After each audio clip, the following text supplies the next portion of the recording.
I'm Brian Wilson, and you're listening to The Drive here on Super Talk 99.7 W10. We got a great show lined up for you here today.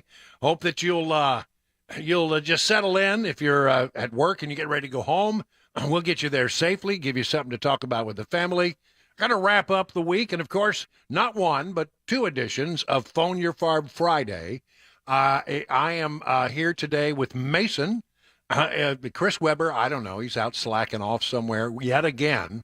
Wanted to take the full weekend off, I guess. I guess that's what Stay it way is. out of the heat. And so we'll also, today, we'll be doing something that we rarely do on this program, but it just worked out that way today. Mac Morey will not be with us, and so we'll be doing network news.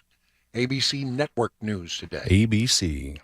And the challenge, if you are a radio professional, is to hit the radio network right at the top of the hour without stepping on it. It's a very important skill to have, for sure. So that's right. And if you want to find out whether or not I'm a professional broadcaster, then you need to stick around to see if I can hit network news at the top of the hour.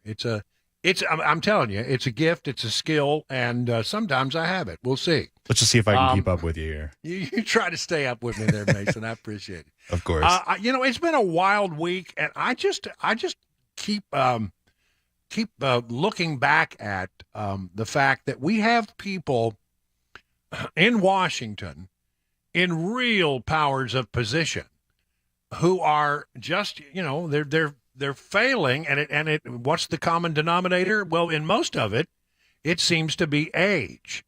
If you weren't with us yesterday or the day before, we talked about this thing that happened with Mitch McConnell this week. He walks out after a policy luncheon to address reporters, a microphone. It's right outside the Senate chambers. He's got several of his leadership team surrounding him. He walks to the microphone. He starts, and then he just locked up. Partisan cooperation and a string of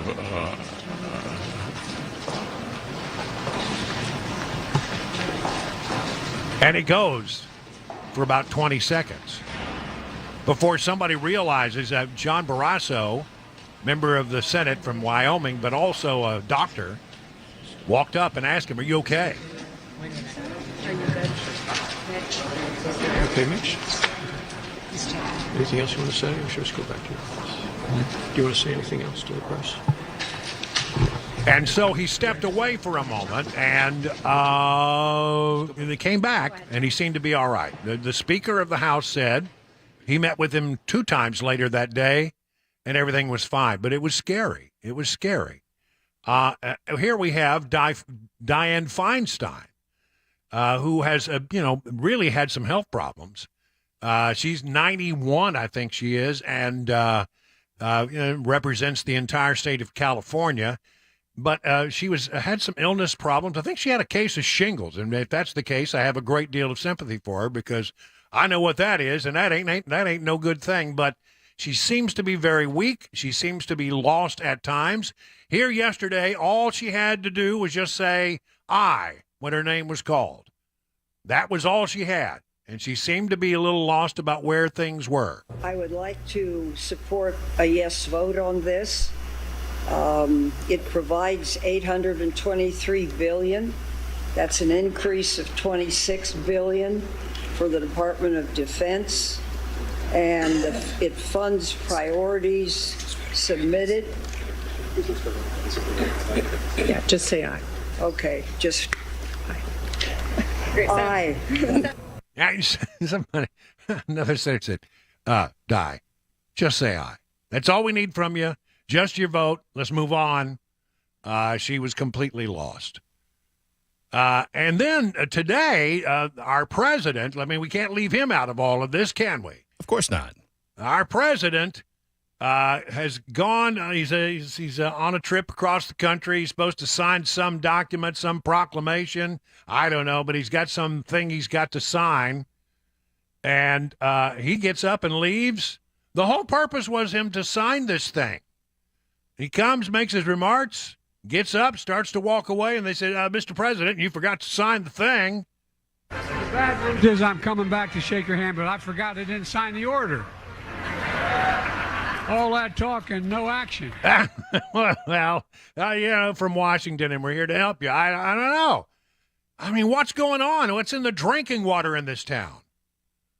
And then we have something that apparently is not age related, but makes you wonder what's going on in the mindset of Kamala Harris.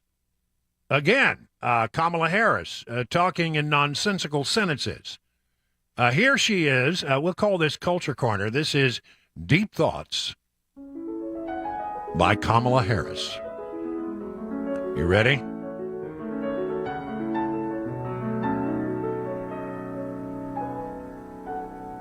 The nature of democracy is there are two sides to it in terms of the nature of it. There's a duality. On the one hand, when democracy is intact, it is incredibly strong in terms of the strength it bestows on the individuals in terms of their rights and their freedoms. Incredibly strong in terms of what it does for its people. On the other hand, it's very fragile. Our democracy will only be as intact as our willingness to fight for it. And so fight we must, and fight we will. And thus concludes Deep Thoughts by Kamala Harris. Okay. What is going on in that town? I mean, come on. It's driving me nuts. I had to stop myself from playing her cackle in the background there. Oh, we've got it. We've got it somewhere. Where is my Kamala cackle? It's right here. That sounds a little more right to me.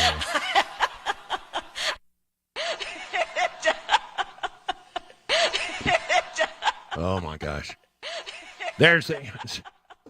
I'm telling you, it's enough. We should demand, better than what we have. If this is the representation that we are expected to get, a president who can't remember what day it is, stumbles. I mean, he stumbles all the time. I mean, will you ever forget these great hits? Group included, and Joan Shingang, I'm going to pronounce it, Shanga.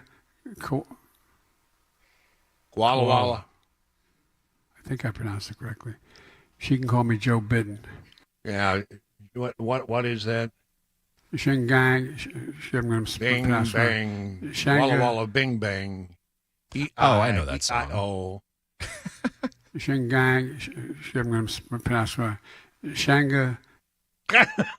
I don't know what the hell he's tried to say there. Or this one. Ame Power. Is it Ame? I believe that's right, yeah. Ame Power, Florida Small Business Winner Award winner, of the Business Week winner. You won. Unbelievable. Well, let me just read a couple of things here about all of this. Senate Minority Leader Mitch McConnell says he will not step down from his role as Republican leader during this Congress. McConnell, 81, 1 year older than Mick Jagger, had a health scare on Wednesday when he abruptly stopped his remarks at a press conference and froze up. We told you about that just a moment ago. Mr. Leader McConnell appreciates the continued support of his colleagues and plans to serve his full term in the job that they overwhelmingly elected him to do, his office said. The incident on Wednesday happened on a press conference. McConnell froze, looking straight ahead with a blank stare for 18 seconds. John Barrasso then asked him if he was okay. He did come back. They said they felt lightheaded and stepped away for a moment. He came back to handle Q&A, which everyone observed he was sharp. So he's staying. He's not going anywhere. And as for Feinstein, here we go. Senator Dianne Feinstein, Democrat from California's office, said the senator did not realize the debate had ended when she abruptly went into a statement during a roll call. Yeah, it's very clear on the Defense Department Spending and Senate Appropriations Committee hearing on Thursday. She was interrupted by an aide and committee chairwoman Patty Murray, who implored her to just say aye rather than explain her stance.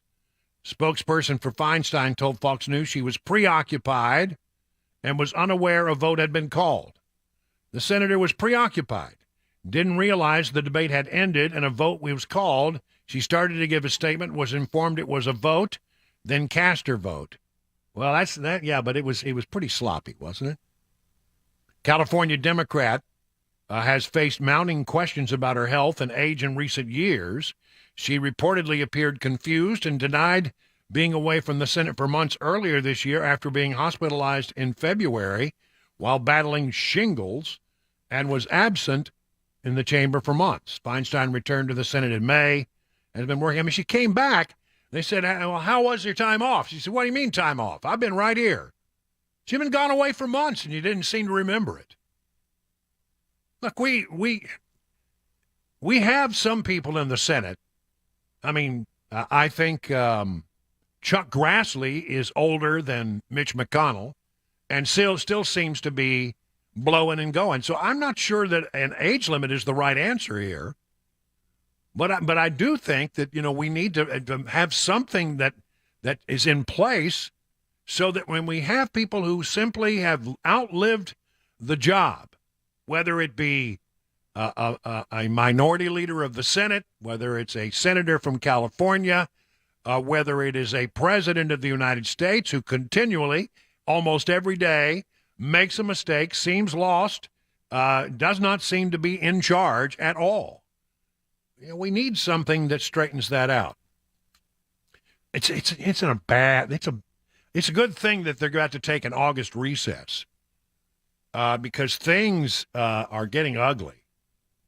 Speaker Kevin McCarthy on Friday said he plans to talk to Representative Derek Van Orden about his expletive-laced confrontation with teenage Senate pages early Thursday morning.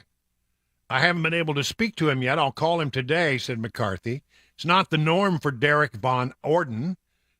McCarthy said he'd spoken to Senate Majority Leader Chuck Schumer about the incident with the pages. Pages are young people who work in the Senate and assist Senate operations. Two congressional leaders had a pre-planned meeting Thursday afternoon. The two leaders had a meeting to discuss government funding. McCarthy said the whole incident might be a misunderstanding. Apparently, a transcript written by Page minutes after the incident recalled Van Orden calling a group of 16, 17-year-old pages jackasses and pieces of S for lying in the Capitol Rotunda early Thursday morning. Oh, there you go. I don't know if there's the Capitol Rotunda or the Russell Rotunda, one way or the other. Van Orden apparently did get into it with the pages, and well, their poor sensitivities were apparently they were triggered by the fact that they got called some names by a congressman. There's that, and then the thing with Swalwell and McCarthy, they nearly went to duking it out there on the House floor. We hear. Apparently, there was an exchange of words. The two don't really care for each other. And the bottom line is, apparently really ugly exchanges. And there for a moment, people thought it was going to Duke City. We're going to fight it out. I mean, my money would be on McCarthy. And I wouldn't mind if he, wiped up the place with Swalwell. But apparently, they were able to avoid fisticuffs. Your Congress at work, ladies and gentlemen. Washington, D.C. at its best. 20 minutes past the hour of 3 o'clock on Super Talk 99.7 WTN.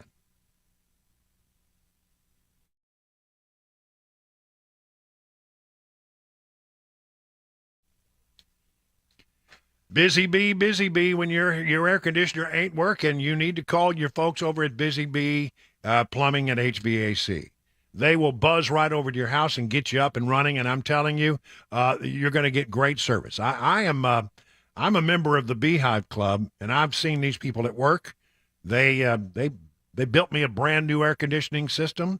The very quiet, whisper quiet air conditioning that you hear in my studio, which you don't hear in my studio, was also put in by the folks at Busy Bee HVAC and Plumbing. Now, as a member of the Beehive Club, I get 3 thorough maintenance services on my systems, one aimed at heating during the heating season, one aimed at cooling, one aimed at plumbing, no overtime charges 24/7, 10% off all repairs. Busy Bee Plumbing, Heating, and Cooling is your official Rude Pro partner. For satisfaction guaranteed, call Busy Bee Plumbing, Heating, and Cooling at 615-775-7833, online at busybeehvac.com.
It's 25 minutes now past the hour, 3 o'clock on Super Talk 99.7. I'm Brian Wilson in the chair on this 28th day of July. It's Friday. We're getting near the end of the month. I think Monday's the last day of the month. So, hang in there, everybody. And it's hot. I got 95 degrees with the feel-like temperature. What do you got there, Mason? I got 101 down here in the city here. Woo, 101 and a feel-like temperature of, ugh. Absolutely. That's the official meteorological term, not a medical term. It's a meteorological term. The official meteorological term for the weather today is blah. It literally walked out of the house and out to the pool area today, and it's just like walking into a wall. Oh, absolutely. It really is. So, listen, folks, take it easy. Take it very, very easy. Yeah, I went and visited my parents in Mount Juliet just to say hi for a little bit in between shows here, and oh my goodness, got back in my car and nearly burned my arm on my seatbelt. Yeah, I mean, it's bad. It's bad. Hey, listen, it's been a busy week in Washington. I'm trying to recap all of this stuff that happened that you may have missed. But with Hunter Biden's plea deal being blown up, and questions are being asked back at the White House in the White House briefing room about all of this, and there's been, if you have to follow this nuance of the things that have changed in recent days. I found, I don't normally do this, but I have such a high regard for James Rosen. First of all, he was one of my best friends in Washington. We shared an office for many years at Fox, and I think he's one of the smartest people perhaps I have ever encountered in my life. And he has a way of sort of recapping and holding the feet to the fire of people in that briefing room over at Newsmax from his job there. And I just wanted to play out this 3-minute and 30-second James Rosen report because I think it sort of catches you up on the things that have happened in recent days in the White House briefing room. Here's James Rosen. Difficulty for the Biden White House in maintaining a consistent line on the Hunter Biden case really became acute last month. That's when the House Ways and Means Committee released a 2017 WhatsApp message sent by Hunter Biden to a Chinese Communist Party official in which Hunter Biden demanded financial payment and said Joe Biden, then the former vice president, was sitting right next to him and also wanted to know why the payment hadn't been made. That prompted this question of Karine Jean-Pierre, the White House press secretary, from this reporter back on June 23rd. You've stated that the president stands by his comment from the 2020 campaign that he never once discussed his son's overseas business dealings with his son. And you stood at that podium and you reaffirmed that. Do you stand by your reaffirmation? What I will say is nothing has changed. Nothing has changed. And I will leave it there. Thus was born the nothing has changed mantra. Since then, however, Senator Grassley released that 2020 FBI document that contained allegations that both Bidens had received millions in bribes from the Ukrainian company that hired Hunter Biden. The document also alleged the existence of 17 recordings of both Bidens. Then on Monday of this week, the New York Post reported that a former business associate of Hunter Biden's, Devin Archer, will testify that the elder Mr. Biden was placed on the phone with his son's business associates at least 24 times. That prompted this question from Jillian Turner of Fox News. Chairman James Comer today says that the Oversight Committee, has evidence that the president in the past communicated directly with foreign business associates of his son Hunter Biden many times. Curious if the White House and the president still stand behind his comment that he's never been involved and has never even spoken to his son about his business. So I've been asked this question a million times. The answer is not going to change. The answer remains the same. The president was never in business with his son. Peter Baker of the New York Times, the unofficial dean of the White House press corps, saw that exchange and tweeted later on Monday, White House press sec says Biden was never in business with his son, but does not actually say whether he was put on speakerphone when Hunter was conducting business and introduced to partners. That prompted 2 more attempts to clarify the matter at yesterday's briefing. Earlier this week, you said the president was never in business with his son, but can you say specifically that the president did not have discussions of any kind with Hunter about his business dealings? I appreciate the question. I've been asked this question multiple times in different variations in different ways. As you mentioned, I was asked this question multiple times on Monday. Nothing has changed. But the language had changed, as was noted again in that briefing by Phil Wegman of Real Clear Politics. Moments ago, you said that nothing has changed when you were asked about the president's previous remarks on his son's business dealings, but the language has in fact changed. So I just want to clear this up once and for all. The president has previously said that he has never discussed overseas business dealings with his son, but the White House now says that the president has never been in business with his son. So why the updated language? Which statement is true? Or is this semantics and they're both true? As I stated on Monday, when I was asked this question multiple times, nothing has changed. Nothing has changed on this. Nothing has changed on this. And so could ask me a million different ways on this question. Nothing has changed. The person who could perhaps clear this up once and for all would be President Biden himself. He, however, has not held a full-scale news conference for the White House press corps since November. Yesterday, however, he did find time for a podcast interview with wellness guru Jay Shetty. Sean and Emma. Well, you got to have your priorities, right? What you have just listened to there in that 3-minute clip is a White House reporter doing something that is rarely done in the White House if you're a reporter, trying to hold people accountable for the things that they say and the wiggles that they try to pull and the BS they try to shove out the pipeline. And I'm telling you, that is exquisitely good White House reporting by James Rosen.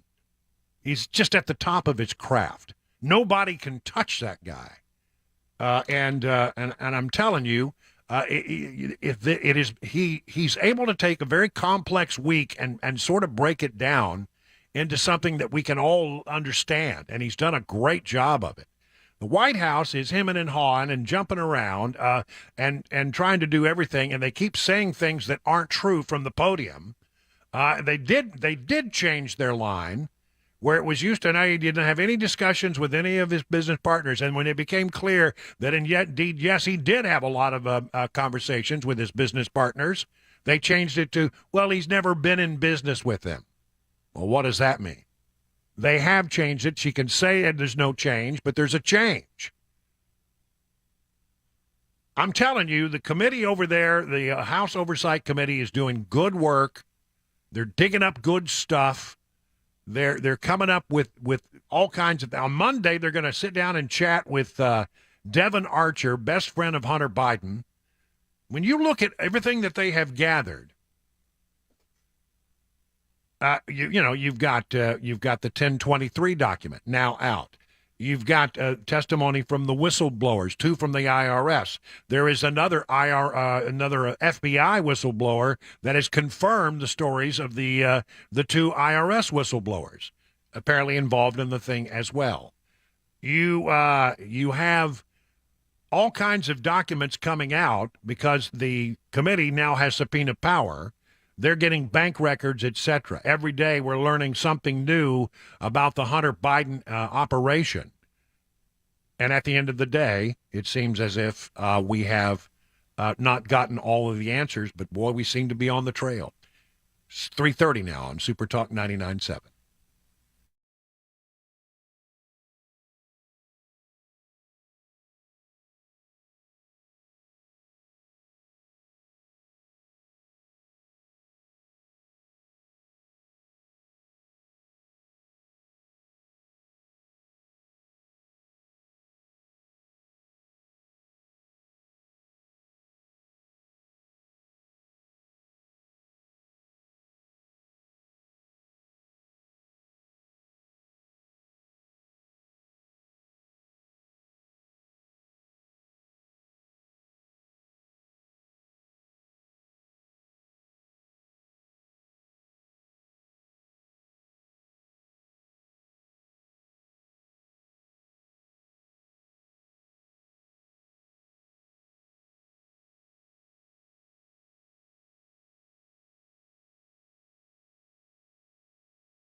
There's nothing happening.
You know, in times of market and economic volatility, gold and silver might be the safe haven you're looking for. Listen, it's Brian Wilson for Nashville Gold and Coin, and if you're looking to buy real, actual, hold it in your hand, gold, silver, or bullion, let me tell you, this is the place I do business. It's the place I recommend. You'll get honest, friendly customer service and real precious metal education. They also specialize in the buying, the selling, and appraising of coins. Do you have any idea how much those old coins you have laying around might be worth? I brought in a few silver coins I had in a shoebox buried in my sock drawer. Turned out to be worth about $1,652. Think about that. Whether you're in the metals, or you're in the market to purchase precious metals, or you just want to find out what those coins in your closet might be worth, schedule a one-on-one consultation today. Go to NashvilleGoldandCoin.com. That's NashvilleGoldandCoin.com.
"38 minutes now past the hour of 3 o'clock on Super Talk 99.7. Brian Wilson in the chair and on the air on this Friday, the 28th day of July.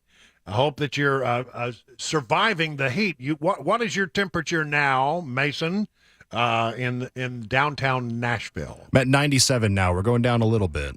Yeah, I mean, it went up to above 100 there for a moment. And, you know, usually I think at this time of year, unless there's some unusual weather phenomenon that's coming through like a front or something, the high of the day usually happens about 2 o'clock. Yeah.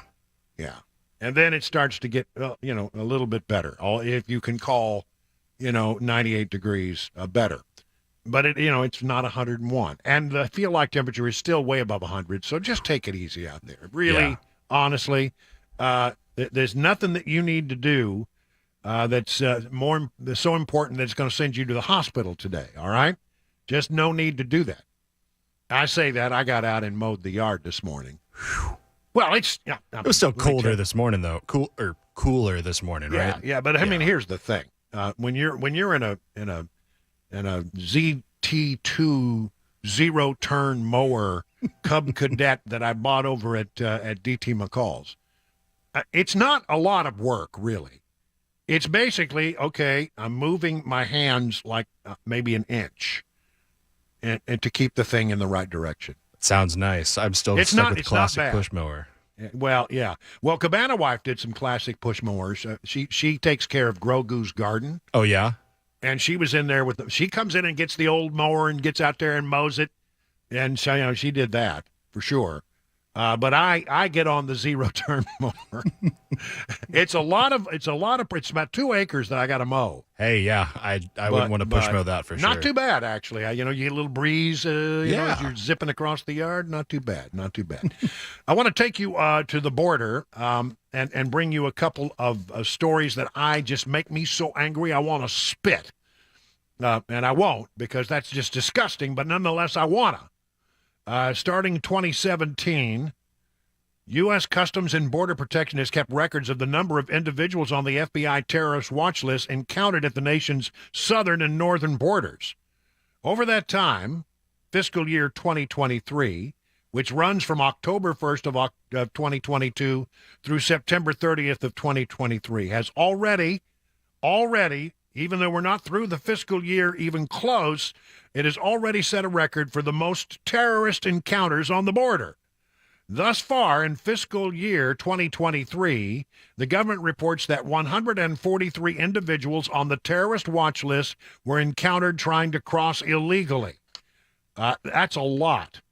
That's an awful lot of people who do not want us to do well, not looking out for our best interest to cross the border. With a record number of 140 at the southern border and 3 at the northern border. 143. 140 of them at the southern border, and they caught 3 at the northern border. The terrorist watch list, officially titled the Terrorist Screening Database, is holding information on people identified as reasonably suspected of being engaged in terrorist activities. Does this not scare you? Because here's what I want you to know. Thank goodness that they encountered 143 of them.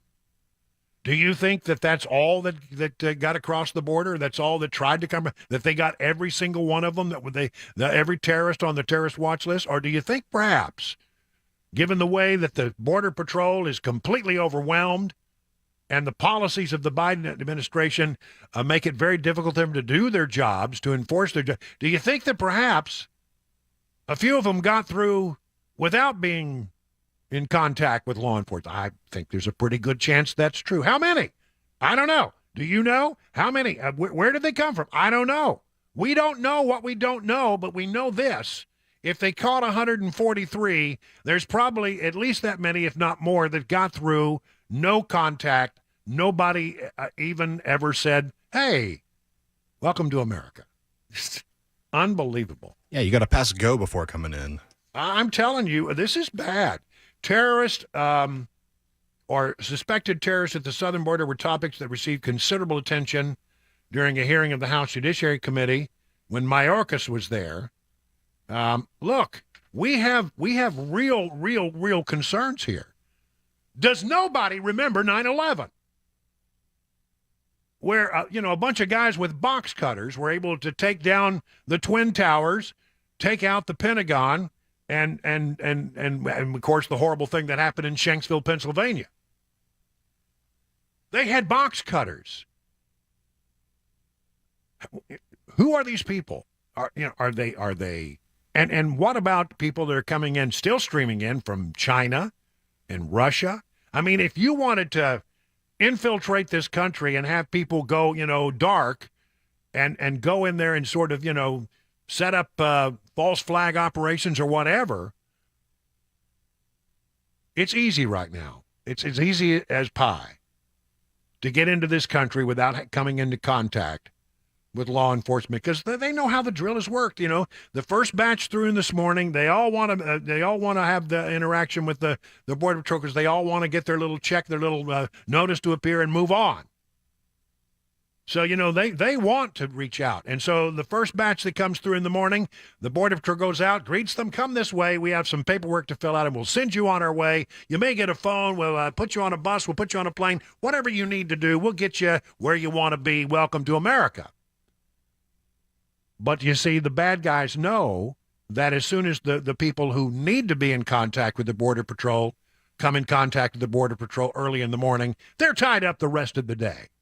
They're not going to be out there doing the searches and beating the weeds and out there trying to find more people coming into the country.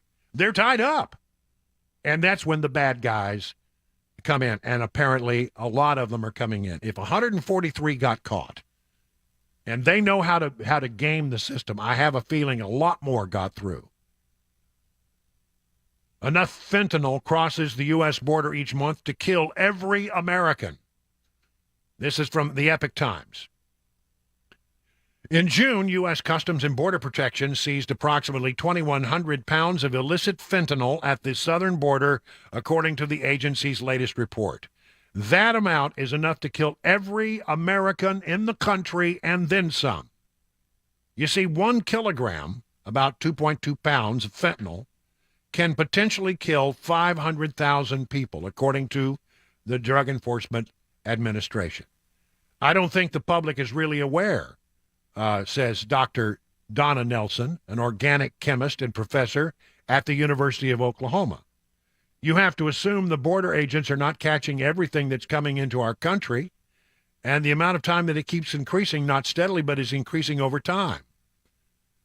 This Dr. Nelson, a science advisor for the show Breaking Bad, and the 2016 president of the American Chemical Society, said it was also pivotal in showing how the chemical structure in bath salts, spice, and related designer drugs impact a person in similar manner as illegal drugs. In fiscal year 2020, the CBP seized an average of 440 pounds of fentanyl per month at the southern border, and in fiscal 21, that amount increased to 882 pounds a month. In 2022, the average amount fentanyl seized per month became 1,175 pounds. Again, that's what we caught. Guess how much got through? Do you know? I don't know. You know, we don't have any control over our border. We don't know how much is coming in. But it's a lot. And you know what? It's killing people all across that country. Every major city in America, every city in America is now a border city because they are having to deal with the onslaught of this fentanyl, which is available just about anywhere and is killing our young people. Completely killing our young people. So we've got to do, again, I don't know what can happen. We keep hearing all this talk about Mayorkas, and maybe we ought to impeach him. I don't know what good that does. Goes over to if you impeach him, will he be removed? No. He'll just continue to stay there because he's doing exactly what the Biden administration wants him to do. They want this policy. But this policy is dangerous. This policy is killing our young people. This policy is making it dangerous as people on the terrorist watch list slither across the border and find some place to hide until it's time for them to do us harm. I'm beside myself. So you go ahead and impeach Mayorkas. Senate's not going to take it up. Democrat-controlled Senate's not going to take it up. He stays in office. And it wouldn't be the first time that somebody's been impeached by the House, but there have been not any action taken by the Senate. We talk about it, but we don't do anything about it. And right now, it seems to me that we are hosed. We're completely in trouble. The border has been out of control now since literally almost the time that Biden took the oath of office. It's gotten worse year after year after year. And I guess the only reason that we're not hearing about it as much as we were is because it seems like Bill Maloogian is not on the job over there anymore. It is now 50 minutes past the hour of 3 o'clock.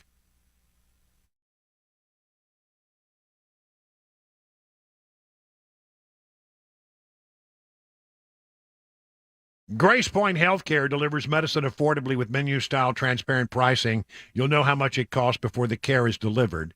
Smart Care plans start at $69 a month. You get unlimited office visits, free basic labs for the entire year, and because we treat the entire family, even newborns, we can offer family plans as well. In conjunction with a high-deductible insurance plan, this will save you and your family hundreds of dollars. At Grace Point, they take their time with each patient. They see you the same or next day. There are no long wait times or crowded wait rooms. They treat naturally whenever possible. It is a military vet-owned practice. Just some of the reasons why it's been voted the best primary care provider by Toast of Music City year after year after year. Grace Point Healthcare on Main Street in Franklin. Here's the number, 615-599-6868 to schedule a visit.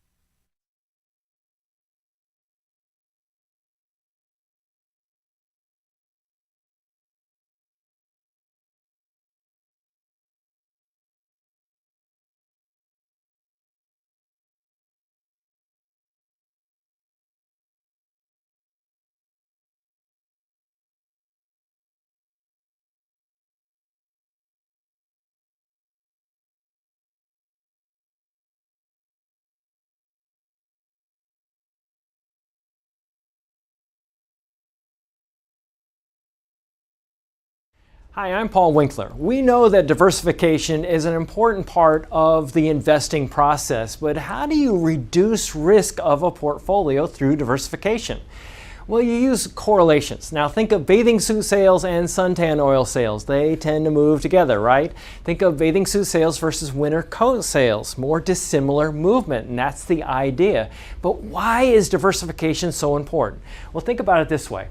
Everybody would like to have this happen with their investments. They just go straight up. But what we know is this is really what tends to happen.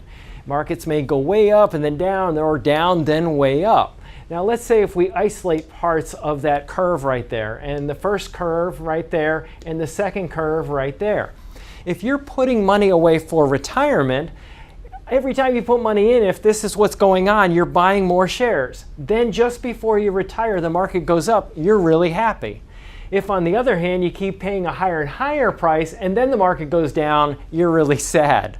And we can't choose what's going to happen with the market next. But what we can do is what we know through academic research, and there are Nobel Prizes awarded for this, is we can look for things that tend to move in dissimilar fashion. And what happens when we do that, we can reduce the volatility of the portfolio, hence bringing those curves in. Now that's the idea. Now if you want to learn more about our approach to investing and financial planning, go to paulwinkler.com and set up a free 15-minute phone call. Or you can call 615-851-1950.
It's 56 minutes now past the hour of 3 o'clock. Take a look at what's going on in markets. Dow Jones Industrial up 176 points at the end of the day, and they got a third week of gains. S&P up 44. NASDAQ up almost 2%, 266 points. And then so it looks like all screens are green here today. John Maxon is standing by with more from Beacon Capital Management. Good afternoon, John. Hey, Brian, great day in the market. There was really a couple of key things that happened. The employment cost index posted the smallest increase we had in 2 years. That's really big, but probably more importantly is the Fed's preferred inflation index, which is the personal consumption expenditures index. It's a major gauge. Also, smallest increase in more than 2 years. It gives the market hope for a soft landing. So that's what happened in the market today. All right, John, and learn more about all the things they can do for you over at Beacon Capital Management by going to their website, askbeaconnow.com. By the way, just one other item here in economic news. Ford has apparently said that it's losing billions on electric vehicles. Heads up, hybrid fans. Ford Motor, according to CNBC, is working on a whole bunch of hybrids. They believe that the pure EVs is not the way to go. And they now believe that hybrids are the future. That's according to the CEO of Ford, Jim Farley. So, be aware. That's going to be pretty interesting. It is now 57 minutes now past the hour of 3 o'clock. We talk all the time about the diamonds at Genesis Diamonds. That's their specialty. Diamonds are not a side business for Genesis. It's the core of who they are. And that's why Genesis has 30-plus year connections in the industry. It's how they can truly cut out layers of middlemen and then their markups that go with them. And that's how Genesis can maintain a diamond selection that's up to 30 times what you find in other stores. So there you have it. You need to go to Genesis Diamonds. Don't forget, Genesis has the case after case of exquisite brands of jewelry, earrings, bracelets, pendants, bands, colored gemstones, gold jewelry, the list goes on. They have partnered with the top designers in the jewelry world and the designers from New York and California with handcrafted pieces, one-of-a-kind heirloom jewelry. On top of all this, Genesis has one of the largest selection of luxury pre-owned Rolexes. Go by and look at them. Whatever you need in jewelry, this is hands down the best place to go. Genesis Diamonds, 2 locations for your convenience, Green Hills and Cool Springs.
From ABC News, I'm Michelle Franzen. Unbearable and oppressive heat across the U.S., triple-digit temperatures now reaching into the Northeast and Mid-Atlantic. Philadelphia has declared a health emergency. One office worker today keeping her break at Love Park short. I'm only going to be out here for maybe a half hour or so, and I'm drinking plenty of water. Dee Steed says she's keeping her son close to the park's fountain. It was really hot, so I'm just trying to relax, let him have fun, play in the water with some kids. More than 150 million Americans impacted by the record-breaking heat. July set to become the hottest on record, not just in the U.S., but worldwide. Former President Trump dismissing new charges in the special counsel's classified documents case as harassment. Those new counts allege Trump, along with his aide Walt Nauta and a third defendant charged, tried to erase video surveillance at Mar-a-Lago last summer. Here's ABC's John Santucci. It's not so much what people are telling them, it's what people's own words are showing. We have text message exchanges between people showing in writing conversations that are happening. At one point, a conversation that clearly Donald Trump told somebody, is referred to in the document as the boss, he wants the server wiped clean. Those are texts you can't erase. Another grand jury still weighing evidence in a separate special counsel investigation into alleged efforts to overturn the 2020 election. Trump campaigning in Iowa tonight, the frontrunner in the same room with GOP rival candidates for the annual GOP Lincoln dinner. ABC's Rachel Scott is there in Des Moines. These investigations into the former president have thrown the 2024 race a complete and total curveball. This is something now that all the Republicans are having to answer questions about, whether or not they believe that this disqualifies Trump, what they make of these allegations against the former president. Lottery fever ahead of the Mega Millions drawing tonight. The jackpot now nearing $1 billion. No one has won since April. You're listening to ABC News.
Hi, everybody. Brian Wilson in for hour number 2 of The Drive, bringing you news and information you can use so that you can arrive home at the end of the day and at the end of the work week fully informed about the things that are going on in the world around you and you'll have things you can sit down at the dinner table and just wow the fam with.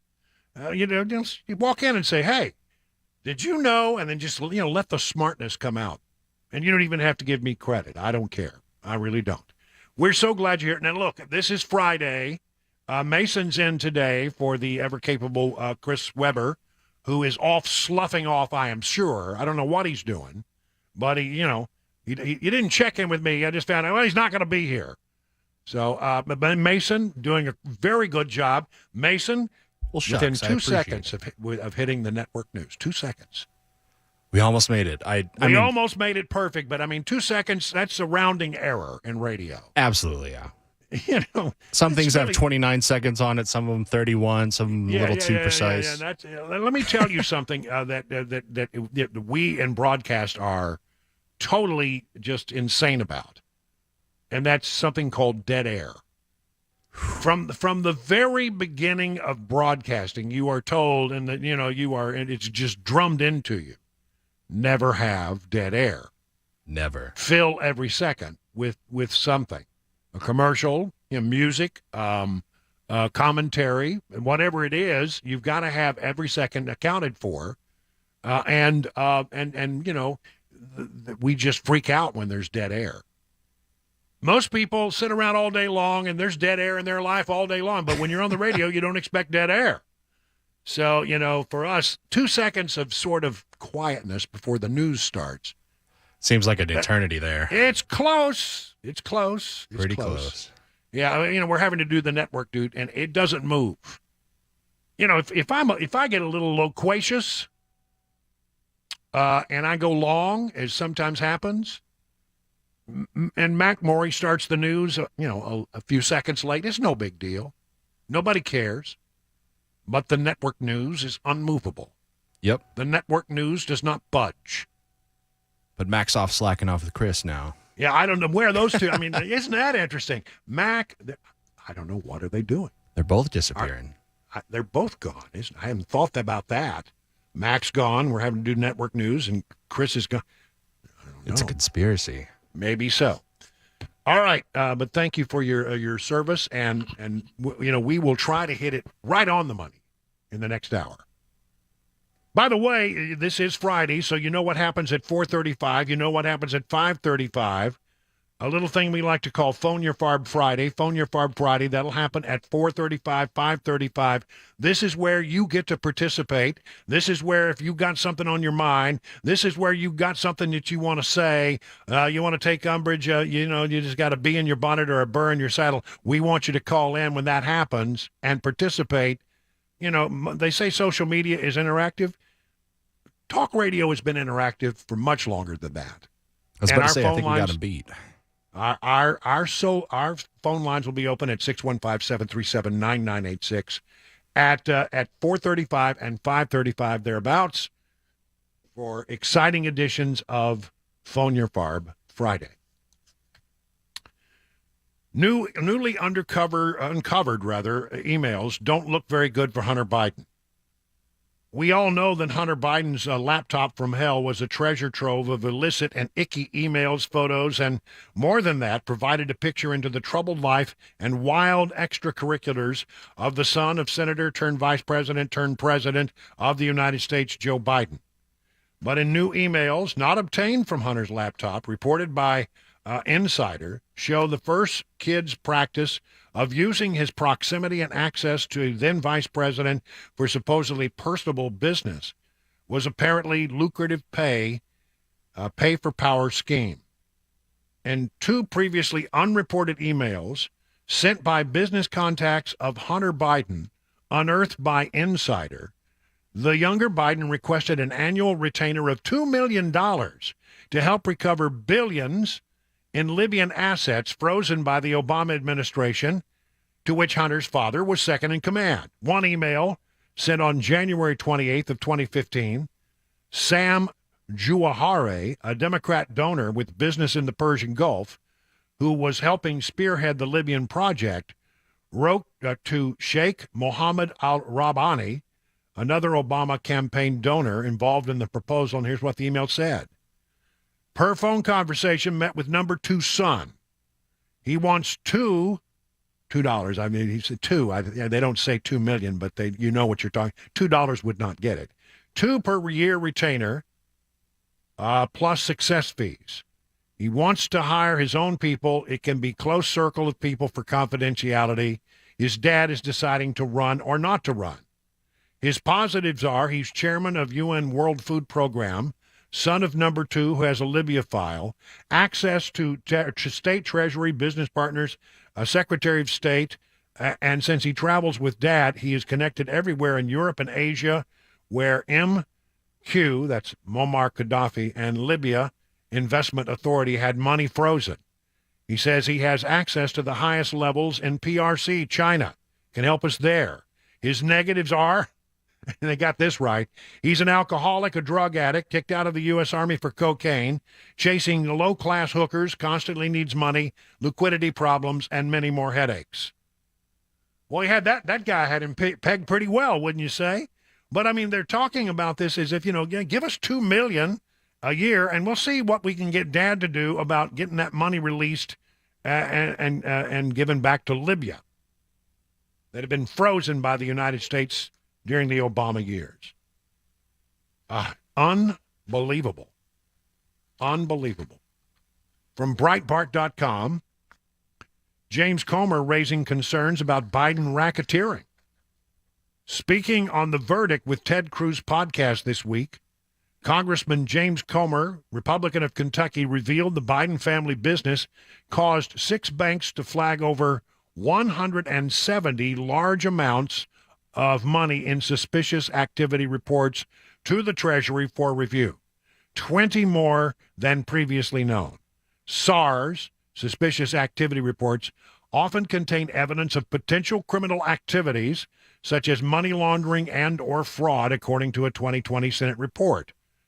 And the Biden family business caused 170 flags to be raised in just 6 banks.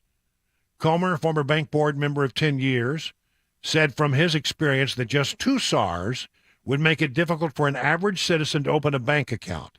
SARs occur very seldom, he said. How many SARs were issued concerning Hunter and Joe Biden, the Biden family? Over 170. You and I get one, and they're going to be on us like a duck on a June bug. Hunter Biden gets 170. Nobody even raises an eyebrow. Remember, when the bank files one of these SARs, you can understand that it's inviting regulators to come in and regulate the bank, and that's the last thing the bank wants.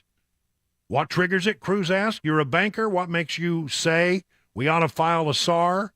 A large transaction that comes out of the blue. I'll use the Robinson Walker account, for example. That was the first bank account that they subpoenaed. Rob Walker is a Biden associate who Comer says funneled money from China and Romania. In March, Comer obtained SARs on Walker, who received a $3 million wire transfer from CEFC China Energy Company in 2017.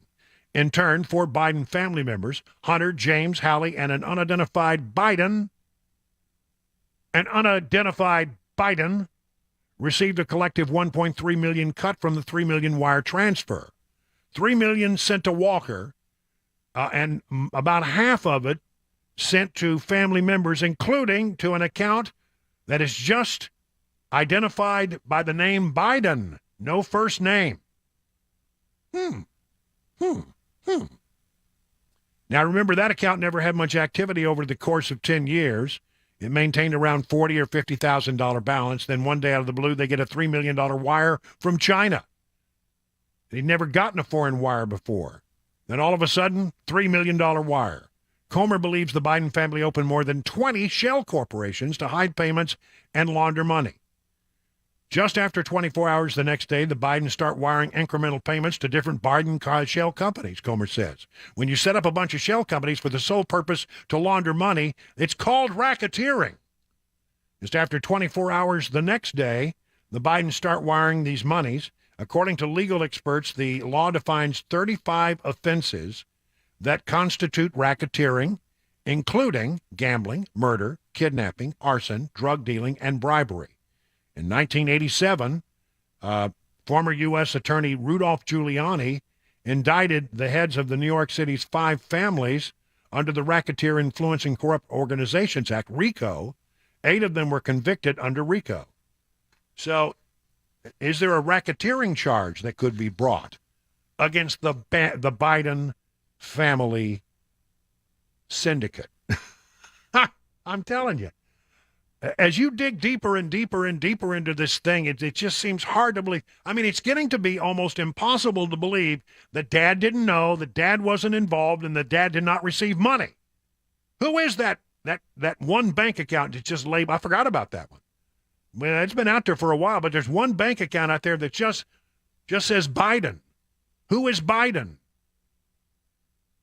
It's not probably. Maybe it's Hunter Biden. Maybe it's the big guy who's supposed to be getting 10%.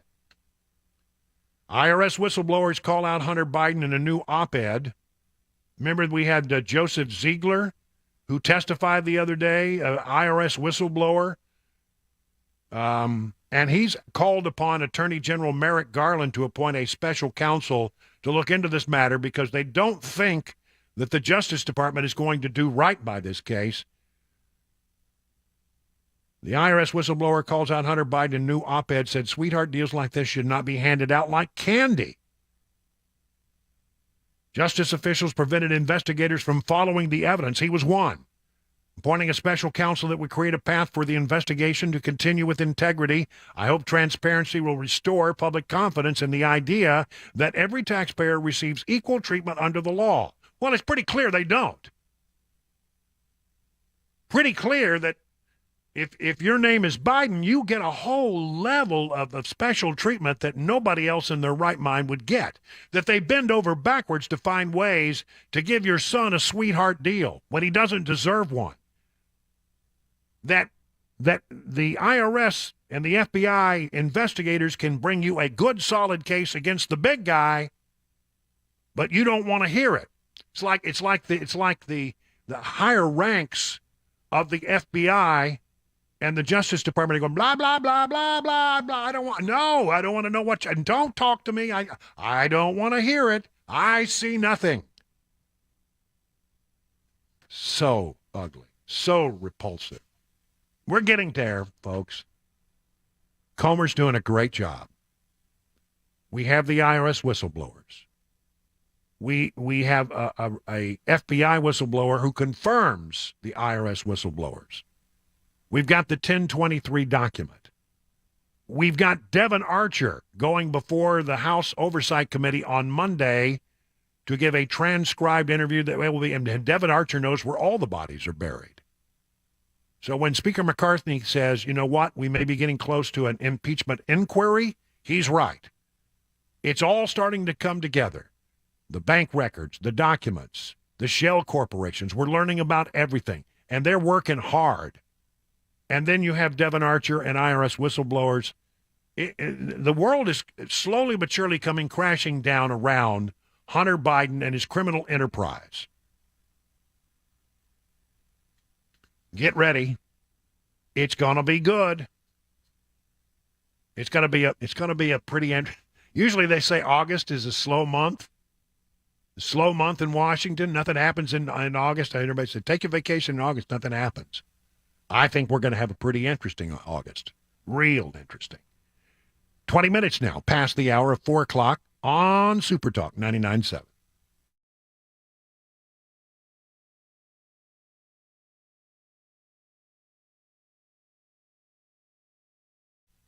Let me tell you about King and Associates Insurance based in Brentwood. They've been around as an independent agency for over 25 years. Now, I think there's a lot of advantages to being an independent agent. First of all, you're going to get great customer service. You call this number, 615-329-8121. You're not going to get, somebody says, well, your call is important to us. You're not going to get a phone tree. You're not going to get a thing, well, we'll call you back. You're going to hear from an actual person. They will pick up the phone and they will talk to you, and they will treat you with respect that customers deserve. Now, I think the other advantage to having an independent agency is that they can shop around to find the very best deal. They can find the thing that's exactly right for you to give you the the most bang for your insurance buck. Multi-policy discounts can save you a lot of money, so take everything to them. That's what I'm doing right now. I'm compiling a big list of things, and I'm going to go to them and say, okay, do better. And you know what? I'm going to tell you the story as we go along. I'm pretty sure we're going to be doing a lot better. Get your royal review with King & Associates. Log into tkinginsurance.com. That's tkinginsurance.com. King Insurance & Associates, royal treatment and great rates.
It is, well, for all practical purposes, it's 25 minutes past the hour of 4 o'clock on Super Talk 99.7.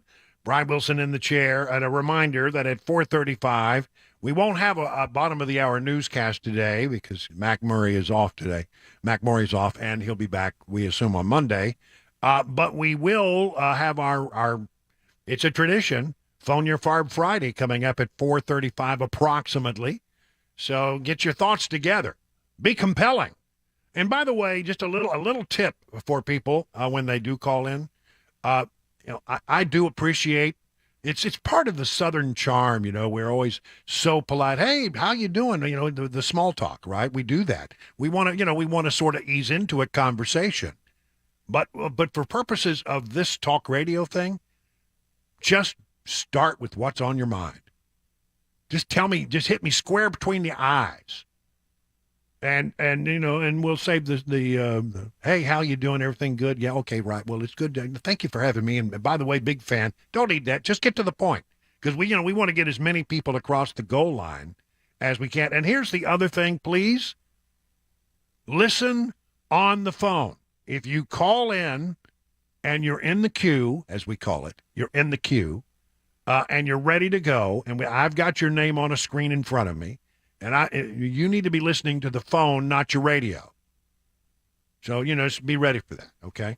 That's coming up 4:35. I have some bad news for you.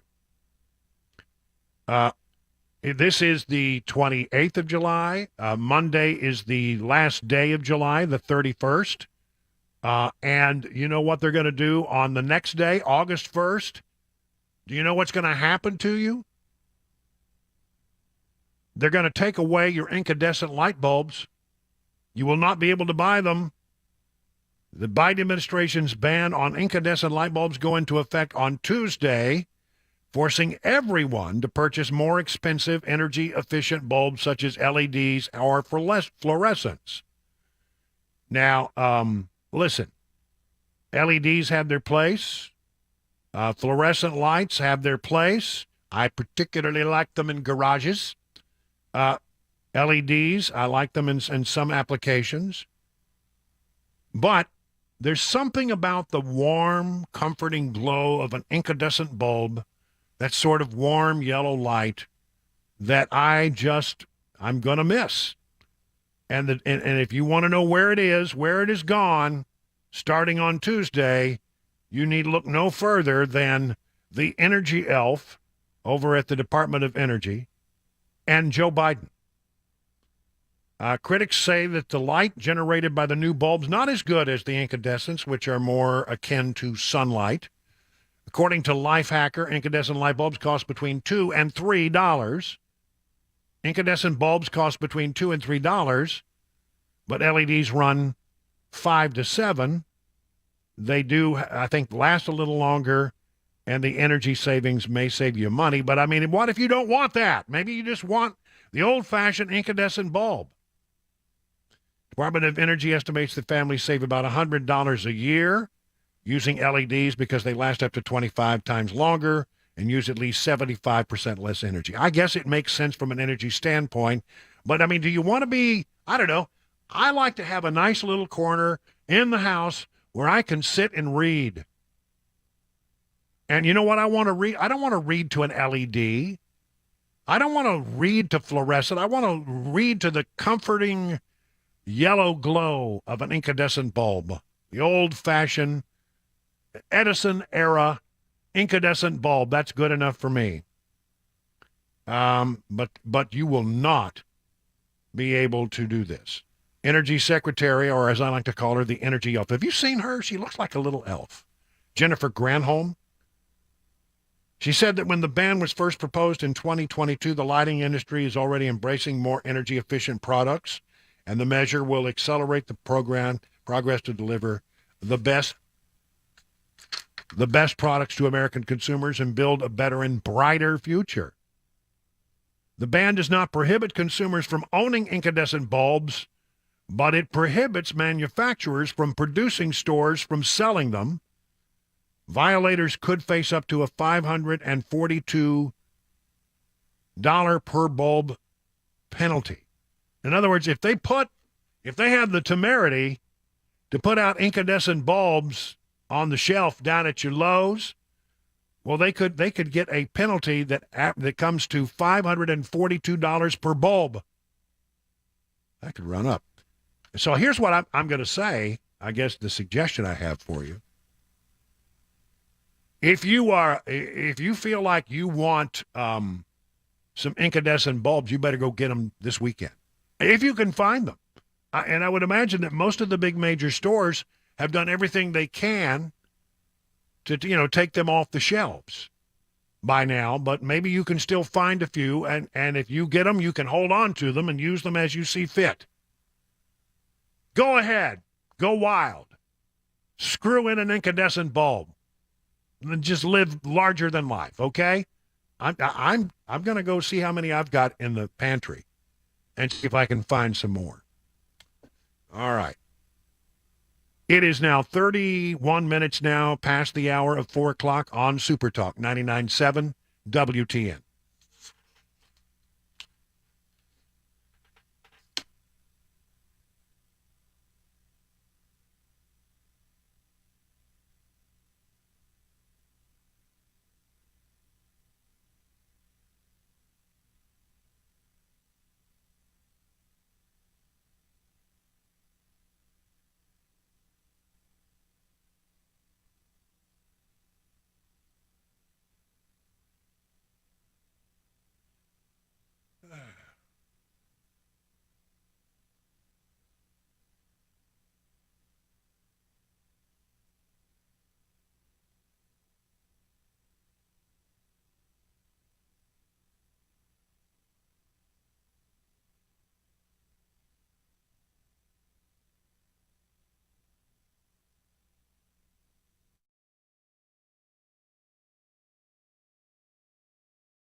Let me tell you, if I could, about United Structural Systems, a company that can help you with your structural foundation issues or waterproofing issues. With all the rain we had last week, maybe you're having problems right now. Well, you need to call the folks at USS, have them come out and look at your situation. Listen, the folks at USS are good people. They have a good reputation, over 25,000 satisfied residential customers. And don't take my word. Let's listen to what a few of them had to say. Here is Mark. Your project manager is a huge benefit to you, as he has so much experience and made me feel really comfortable. He knew what the right plan should be. As compared to other quotes, some were higher, some were lower. I went with US because of him. The crew that did the job was on time, efficient, and I could tell they wanted the job to be right, not just done. Wrote Jerry of Hermitage, this is the best crew we have ever had do work on our house. Best I have ever seen. Very professional. They did an absolutely great job. Listen, if you have foundation repair, don't worry. Just call them out. They'll tell you what you should do. They'll give you your best advice. You don't pay a penny until the job is done, and you've been completely satisfied. USS has been in business for 25 years. They aren't going anywhere. Some of the employees they have are original employees when the company started. So listen, USS, serving Middle Tennessee, Southern Kentucky, Western Kentucky, Northern Alabama, online at USSTN.com. That's USSTN.com. The number is 615-488-7855.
It is 37 minutes now past the hour of 4 o'clock on Super Talk 99.7. I'm Brian Wilson. We have reached that point. Oh, I love this time every Friday where we do a little thing we like to call Phone Your Farb Friday.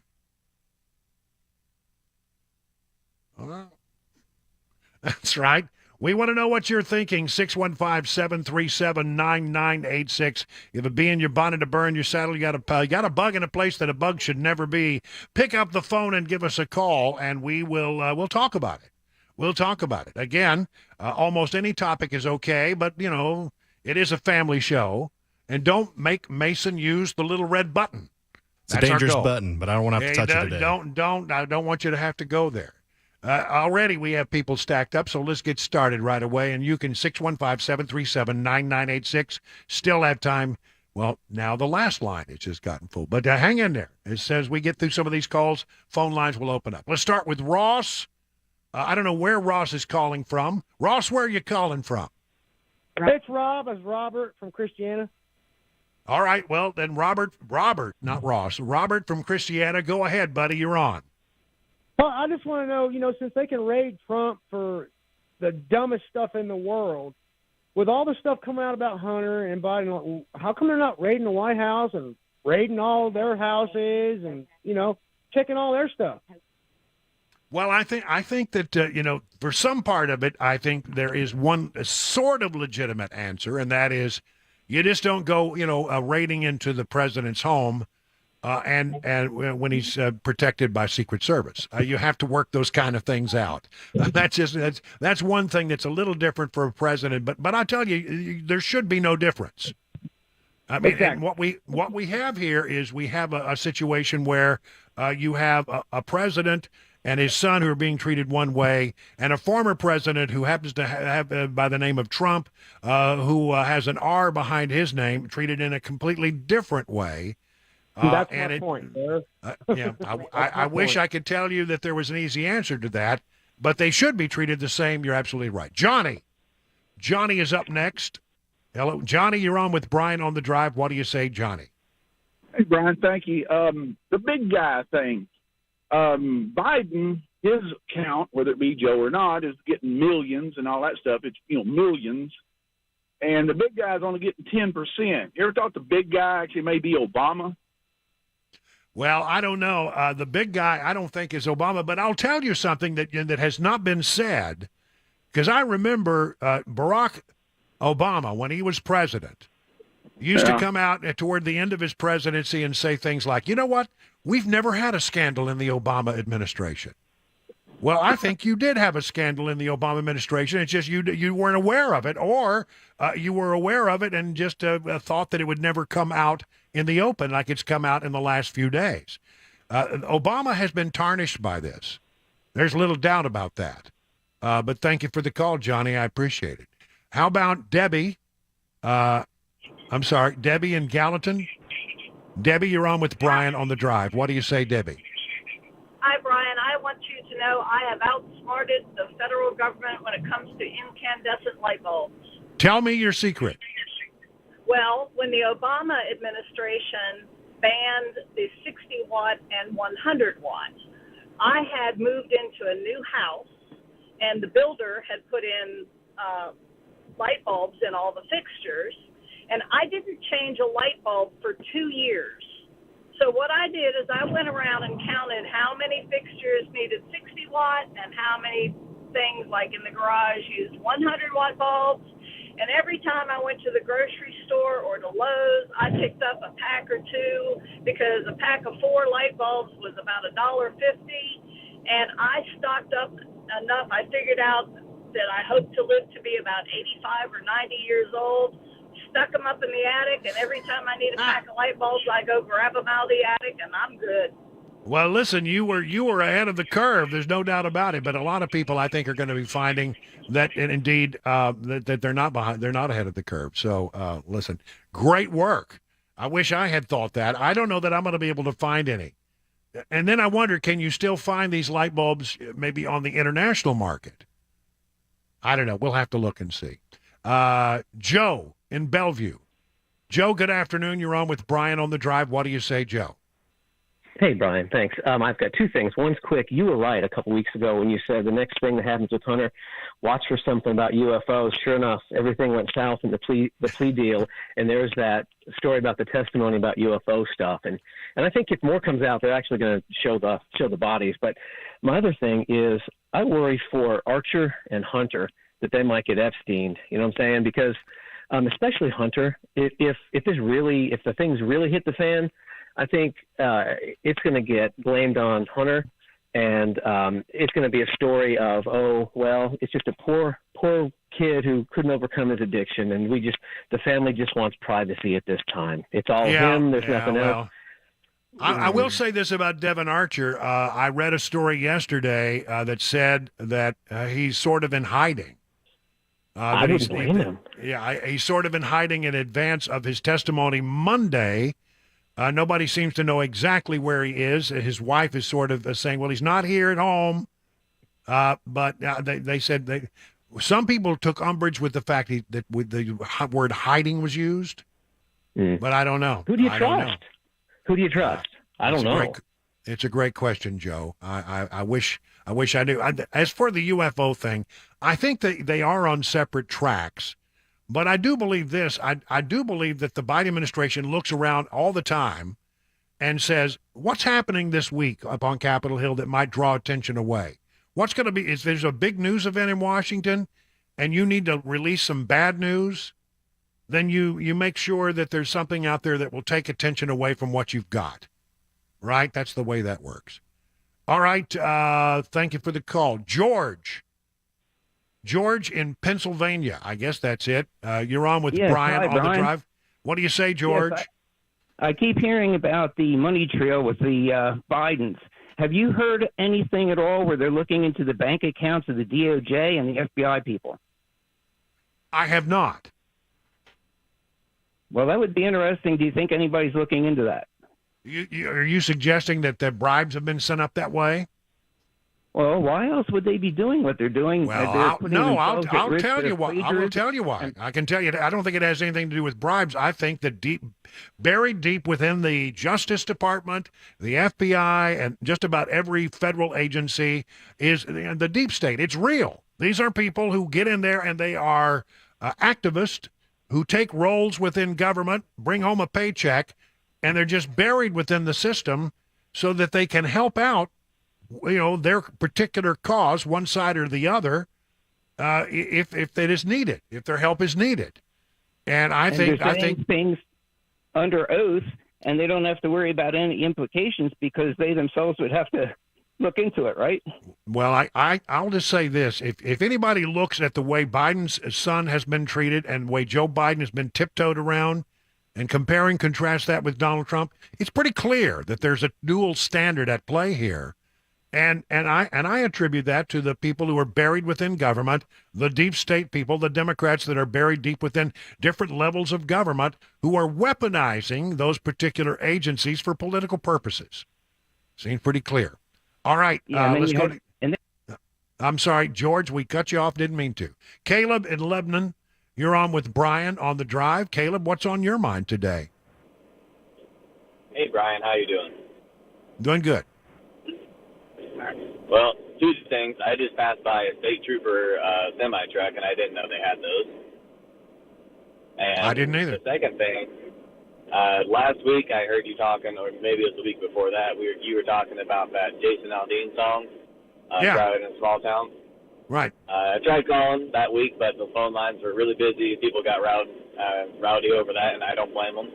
But from my experience and my perspective, it wasn't really anything that I liked. I didn't personally like the song. It had nothing to do with the content that was in it. It just wasn't my type of song. Right. But I can tell you that after all this whole shabazzle that they've done now, because of it, it's something that I enjoy listening to now on the radio. Yeah. Listen, Jason Aldean put out a perfectly fine song. I don't know what Sheryl Crow got in her craw. It was a crow craw. And whatever was in her craw, the crow craw, she started making noises about it, and it just turned against her in such a very strong way. Look, we are a divided nation. There's no doubt about it. You got conservatives, you got your liberals, and we're divided in other ways. I think we're divided because people who live in big cities, and most of those big cities, by the way, are dominated by blue politics. But you have people in big cities, and then you have people in the rural area, the flyover country. That song, to a vast majority of people who live in flyover country, was just fine. They had no issues with it whatsoever. And I got to tell you, I felt like it was a perfectly good song. It identified the way I feel as a resident of a small town. I may live in the Nashville area, but I live in Watertown, and I think that song captures, in my mind, that small town mentality, which I think is not necessarily a bad thing. I think it's a good thing. So there you have it. Just a couple of things to think about with regard to Jason Aldean. Got another call here. Let's see if we can get this one ready. Mary Ann in Franklin. Mary Ann, you're on with Brian on the Drive. What do you say, Mary Ann? Thank you, Brian. I just wanted to mention, I heard Dan this morning talking about all the people who were leaving California and how it was going to be vacant of legitimate people to vote. And all of these foreigners or everybody that's coming in there that aren't supposed to be able to vote, does that not make a red flag that they're just trying to fill up that state being so large, and when elections come, they'll just have the whole thing wrapped up in a bundle to vote Democrat, and we won't have a chance? Well, I don't know what to tell you. I think that some people are moving because of the financials of it all. I mean, when I came from Maryland and I initially went to Florida before I arrived here in Tennessee, I took a few months off after my time in D.C. to detoxify, and I found that I saved about $30,000 in taxes and expenses by moving to Florida, and then of course the same thing. There's no state income tax in Florida either. As the case in Tennessee. So when I got to Tennessee, I mean, that continued, and I was very happy. So part of it is financial, but I'm hearing more and more from people who say, the reason I'm doing this is that I cannot stand what's happening in California anymore. I can't stand what's happening politically. I can't stand what's happening economically. I can't stand how the city of Los Angeles and San Francisco's have become sewers. Honestly, just godforsaken sewers, and they want out, and they're coming here to seek the things that we like about being conservative Tennessee.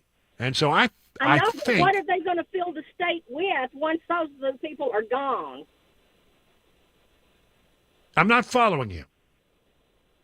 I just feel like there's going to be the illegal aliens, and all these other people are going to fill the state. Yeah. And they'll give them all the voting rights. And so when it comes time to vote, that will be one big block that the Democrats won't have to worry about. Well, it seems to me that what's happening is making the blue states more blue and the red states more red. So I think I don't know that it really changes things. It may move around states that have power in the electoral college process. But I think that, yes, California will probably become more intensely blue if conservatives move out. It's already pretty blue. Doesn't really change much. Tennessee will become redder. Texas, I think, becoming redder. That's my thinking on it. Of course, you're right about the border situation and how that has changed. All right, we got to go. Thank you so much. Good first round. We'll do it again at 5:35. If you didn't get on today, there'll be another edition for you to play. 51 minutes now past the hour of 4 o'clock on Super Talk 99.7.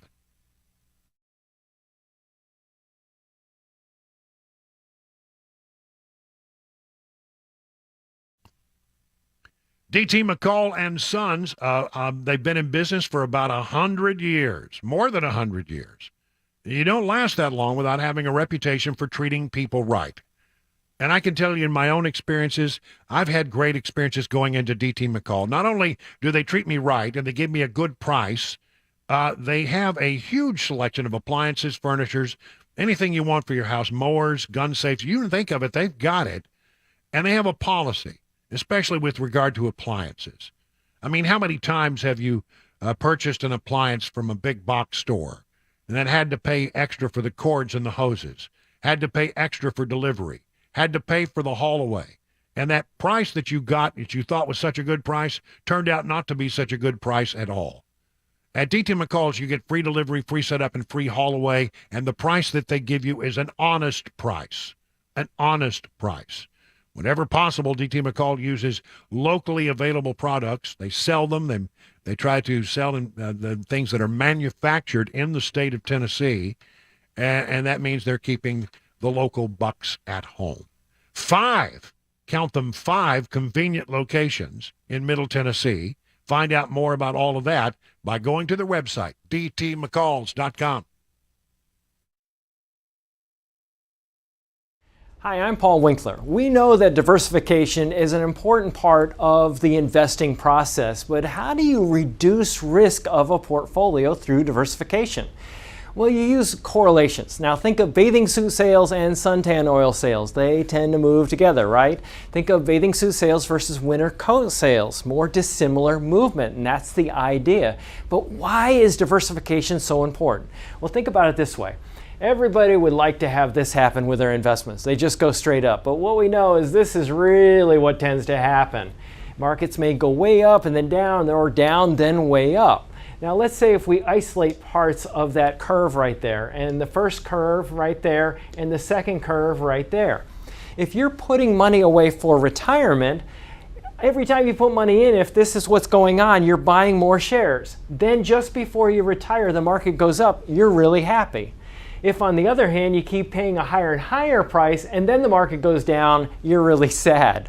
And we can't choose what's going to happen with the market next. But what we can do is what we know through academic research, and there are Nobel Prizes awarded for this, is we can look for things that tend to move in dissimilar fashion. And what happens when we do that, we can reduce the volatility of the portfolio, hence bringing those curves in. Now that's the idea. Now if you want to learn more about our approach to investing and financial planning, go to paulwinkler.com and set up a free 15-minute phone call. Or you can call 615-851-1950.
All right, let's get right to it. I want to tell you a little bit about the folks over at Beacon Capital Management. That Beacon Capital Management. Listen, if you're thinking about retiring and you want to make sure that you have your deal and everything is set up, that you've made the right decisions. Well, sometimes you need a mid-course correction, and so on the 17th day of August, just a few days from now, at 10:30 a.m. at the Marriott in Cool Springs, you have the opportunity to attend the market halftime report, where the folks at Beacon, all of the experts over there, will address and talk about the things that are happening and the opportunities that are now available for you. And if that weren't enough, and by gosh, don't you think it should be, I'll be there as well for the opening remarks and to shake your hand. So if you want to get a part of that, you need to register your attendance, and the way you do that is going over to the website, which is askbeaconnow.com, askbeaconnow.com, or really just call this number 615-488-9303. That's probably the better way. It's all free. 615-488-9303. 615-488-9303. Folks at Beacon, they have a real way of doing this and getting you on track. Dinner might be the only thing tonight that's not tough to navigate or digest. Many Republican presidential contenders are in Iowa at the state Republican Party's Lincoln dinner. President Trump, Nikki Haley, Ron DeSantis, Asa Hutchinson, Tim Scott, and others. But it could be a sticky situation for most or all regarding Mr. Trump, says ABC's Rachel Scott in Des Moines. These investigations into the former president have thrown the 2024 race a complete and total curveball. This is something now that all the Republicans are having to answer questions about, whether or not they believe that this disqualifies Trump, what they make of these allegations against the former president. Also in Iowa, Vice President Kamala Harris going after states, including Iowa, that are working toward a nearly total ban on abortion, some for even rape and incest victims. She doesn't have the authority or right to make a decision about what happens to her body next. That's immoral. Harris telling Iowa voters that the only way to guarantee women's reproductive rights is to vote out lawmakers trying to take them away. Andy Field, ABC News, Washington. Visiting Maine for the first time since he took office, President Biden at a textile plant in Auburn touting his Bidenomics agenda. Because unemployment has been so low for so long, workers have been left behind for decades aren't just finding jobs, more jobs, they're finding better jobs with higher pay. An excessive heat warning in effect for cities including Phoenix, Kansas City, Philadelphia, triple-digit temperatures moving into the Northeast and the Mid-Atlantic. This office worker at Love Park keeping her break short in Philadelphia. I'm only going to be out here for maybe a half hour or so, and I'm drinking plenty of water. More than 150 million Americans affected by the record-breaking heat. July is set to become the hottest on record worldwide. Wall Street's major indexes ended the day higher and closed another winning week. You're listening to ABC News.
It is, let's call it 8 minutes now past the hour of 5 o'clock on Super Talk 99.7. I'm Brian Wilson, your friend and radio buddy, and man, I'm telling you, it's just flat hot out. 95 is what I've got. Mason, what's your temperature there? What are you seeing on your temperature gauge? Rocking the 96 right now. All right, and so that means it feels like it's 100, and we actually, I think, probably did hit 100 today at some point. Oh, yeah. So, on my way driving to the studio today, we hit 101. Yeah, so there you go. Hot, hot, hot. It's the end of July and heading into August, and, that's what we have this time of year. But listen to this. I think this is the depth of insanity. I mean, one thing that I know as somebody who grew up in Texas and has spent a good portion of my life either in the Southwest or in the South is that I love my air conditioning. I understand that it's expensive to run air conditioning when it's really, really hot outside. But I just, if there are things I need to cut back on, I'll cut back on. But I'm not going to cut back on my air conditioning. I can't blame you. I need it. I'm telling you, you gotta stay cool. And I'm in a beautiful, by the way, right now, my studio. I don't mention this at all, but I have really great air conditioning here in my studio, which is basically in an area above my garage. Oh yeah, and it's great up here, and it's cool and it's pleasant, and that's because the folks at Busy Bee came over and put in this whisper quiet system, because you have to have quiet air conditioning, especially when you're on the air all the time. Well, that's right. I mean, my mic, and all you hear is you don't want that. So I've got this air conditioning that is great. But I saw this story today, and I said, and who will do this? I mean, would you do this? If you would do this, I want you to call me at 615-737-9986, or if you have a thought about it, don't be afraid to weigh in.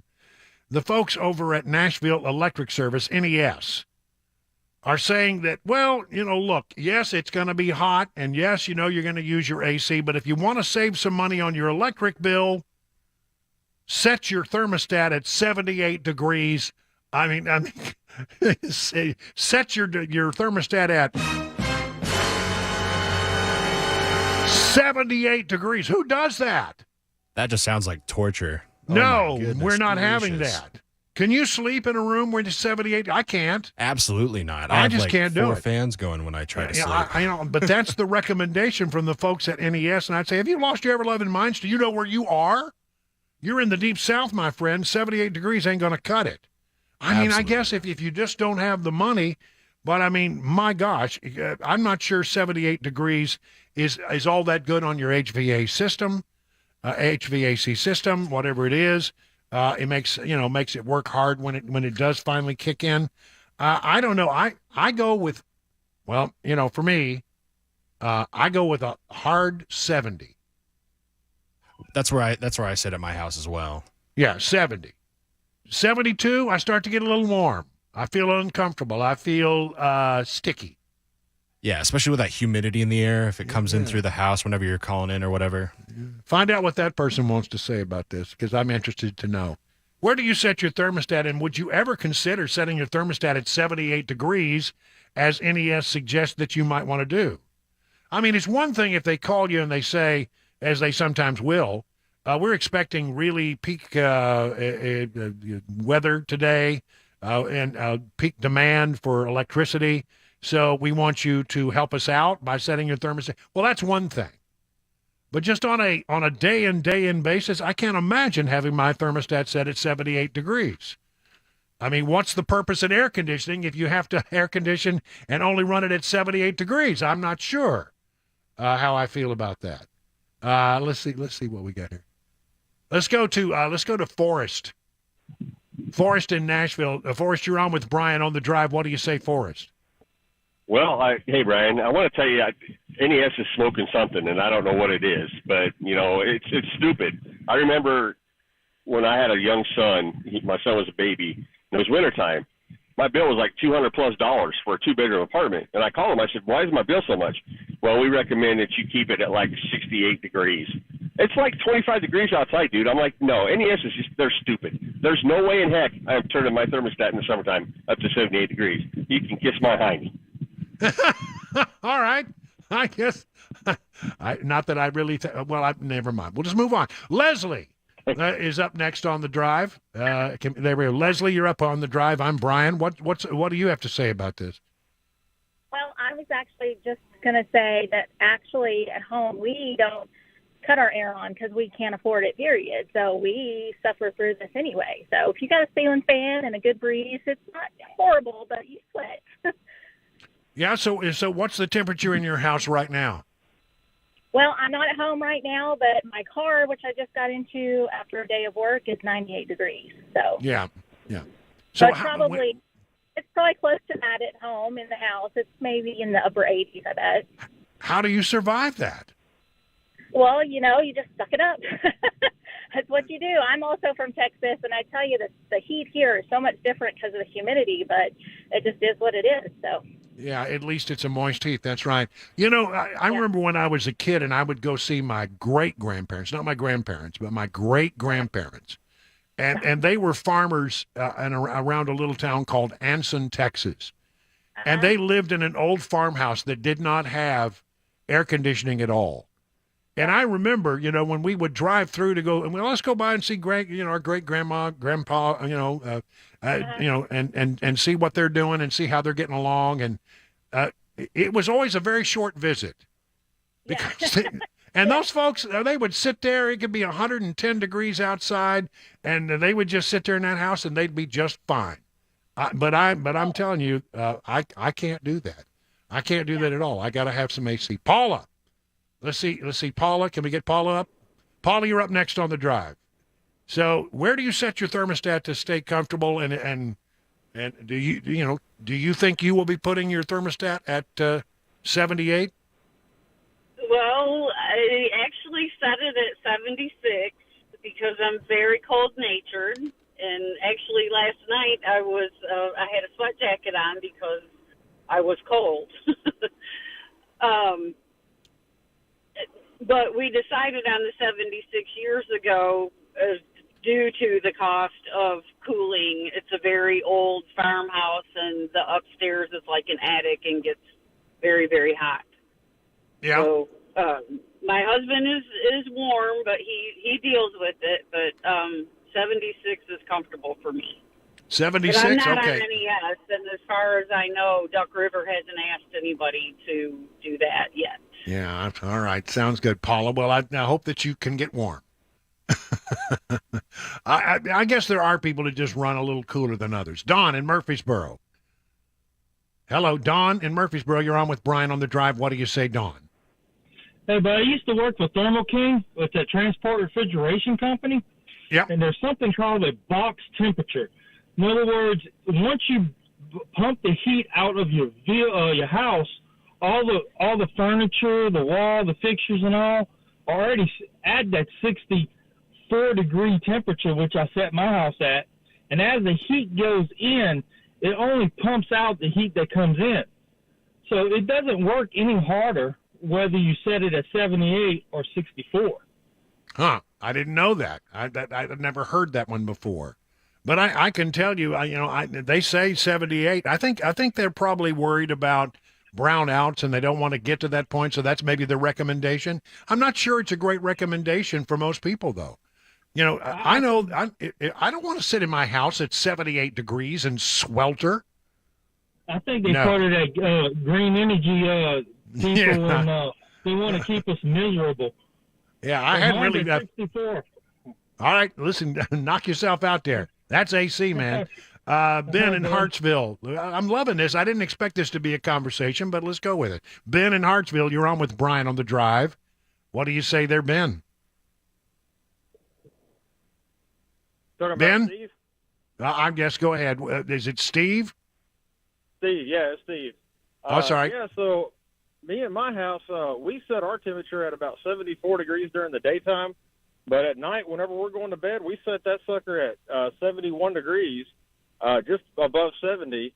That's just where my wife likes it. And But I know whenever I was growing up, man, I was like you. Like, we didn't have too much, and we just had one box unit in a window in our kitchen, and my mom and dad had one in their room. But all of us boys, we had, nothing in the rest of the house. So I remember waking up sweating with nothing but a sheet on, and so I'd go sit next to the box fan in the hallway just to sleep there because it's so stinking hot. Yep. In West Texas, where I grew up, they had a thing called a swamp box. And the other day when I was in New Mexico on vacation, I saw some. I had not seen them in forever. They're just little square boxes that would attach to the side of your house, and they would run water through straw mats and then draw the air through the straw mats into the interior of the house, and that's how they cooled. And that works, but it doesn't work in a humidity of like 50, 60, 70%. Works better in low humidity areas, that's for sure. Yeah. All right, good. Let's go ahead and wrap this up. Derek in Lebanon. Derek, you're on with Brian on the Drive. What do you say? So we set our house at 70 during the day, but I tell you, I'm nervous about what we're going to have to set our thermostats to once we start mandating all electric cars. If we're plugging in every night, I mean, it's 80, 89, at what point are we going to be at a no return? I worry about this so much because we seem to be being forced to go toward electric cars, although there's a story out today that says Ford's not going to go heavy into all electric, that apparently they're going to now focus on hybrids, that they think that's where the market is. And I think that makes a lot of sense. But you're right. I mean, we don't have a grid that can support charging up all the cars in America, all the cars and trucks in America, and also run the air conditioner. I think AC only, adding more doesn't seem like a good idea. Yeah, I agree with you. Well, that's a great conversation. I really had not anticipated this turning into a conversation, but everybody jumped on the line. Good stuff, y'all. 20 minutes now past the hour of 5 o'clock on Super Talk 99.7.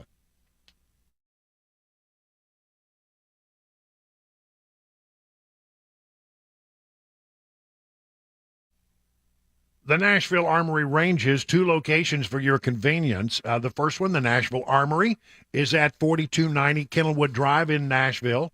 There you'll find over 15,000 square feet, which combines retail, classrooms, pistol, rifle-rated ranges, so that you can learn to become proficient and stay that way. The second location, the Franklin Range at 390 South Winds Drive. There you're going to find 10 state-of-the-art shooting ranges equipped with automated target control and custom shooting stalls that provide a virtually private shooting experience. And you're going to love the people who work there. They pride themselves on being smart enough to advise even the most experienced shooter, but they also have the patience to guide those who are new to the 2A world. You'll find no attitude, and you'll find no pressure. And they want you to know gunsmithing is back at the Nashville Range. If you're buying your first gun or adding to the collection, you'll find a wide selection of new and pre-owned firearms, suppressors, optics, apparel, shooting accessories. It's a place to buy. It's the place to train. It's a place to become a really good shot.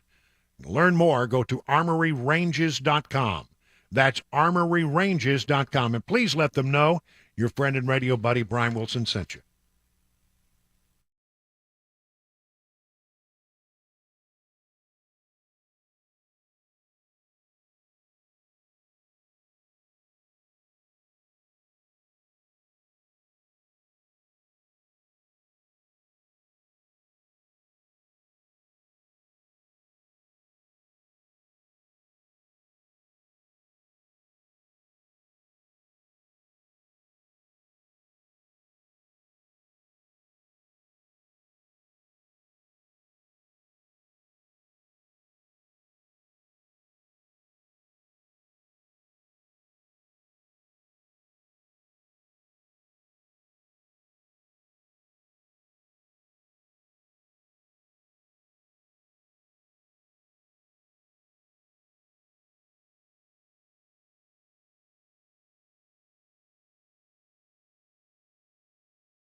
It's 24 minutes now past the hour of 5 o'clock on Super Talk 99.7. I am your friend and radio buddy, and I'm in the chair and on the air. Thank you for joining us. We're going to remind you that at the end of, at 5:35, excuse me, 5:35, we'll open up the phone lines again for the second round of Phone Your Farb Friday. And so, get your best thoughts together. You got to be in your bonnet. You got to burn your saddle. You want to take umbrage with something. You whatever you want. Within boundaries, because it's a family show. We'll do that at 5:35. Round number 2. Get straight to the point. And when we get you on the line, listen on the phone, not the radio. You're gonna if you're listening to your radio and I call your name, you're not going to hear it for 25 seconds. It's a nice little delay. Yeah, there's a be built in a delay in the system because, that's just the way it works. So you need to listen on the phone. This is Talk Radio 101, and we love having you participate, but listen on the phone, not on the radio, okay? That'll be coming up at 5:35. I found that Ford story, and I just think this is fascinating because right now we have a situation where, they're telling us, well, you're going to have to drive a fully electric vehicle, and the fully electric vehicles, we're going to be mandating them. The federal government's going to mandate them, and they're going to set the energy, the fuel efficiency standards so high that you're really only, going to be able to meet them if you sell almost all of your cars are going to be electric vehicles. Ford Motor Company is letting it be known that maybe they see a different view of this. You're going to see a lot more hybrid systems from us, said CEO Jim Farley, after the company reported second quarter earnings that revealed widening losses on its electric vehicles unit.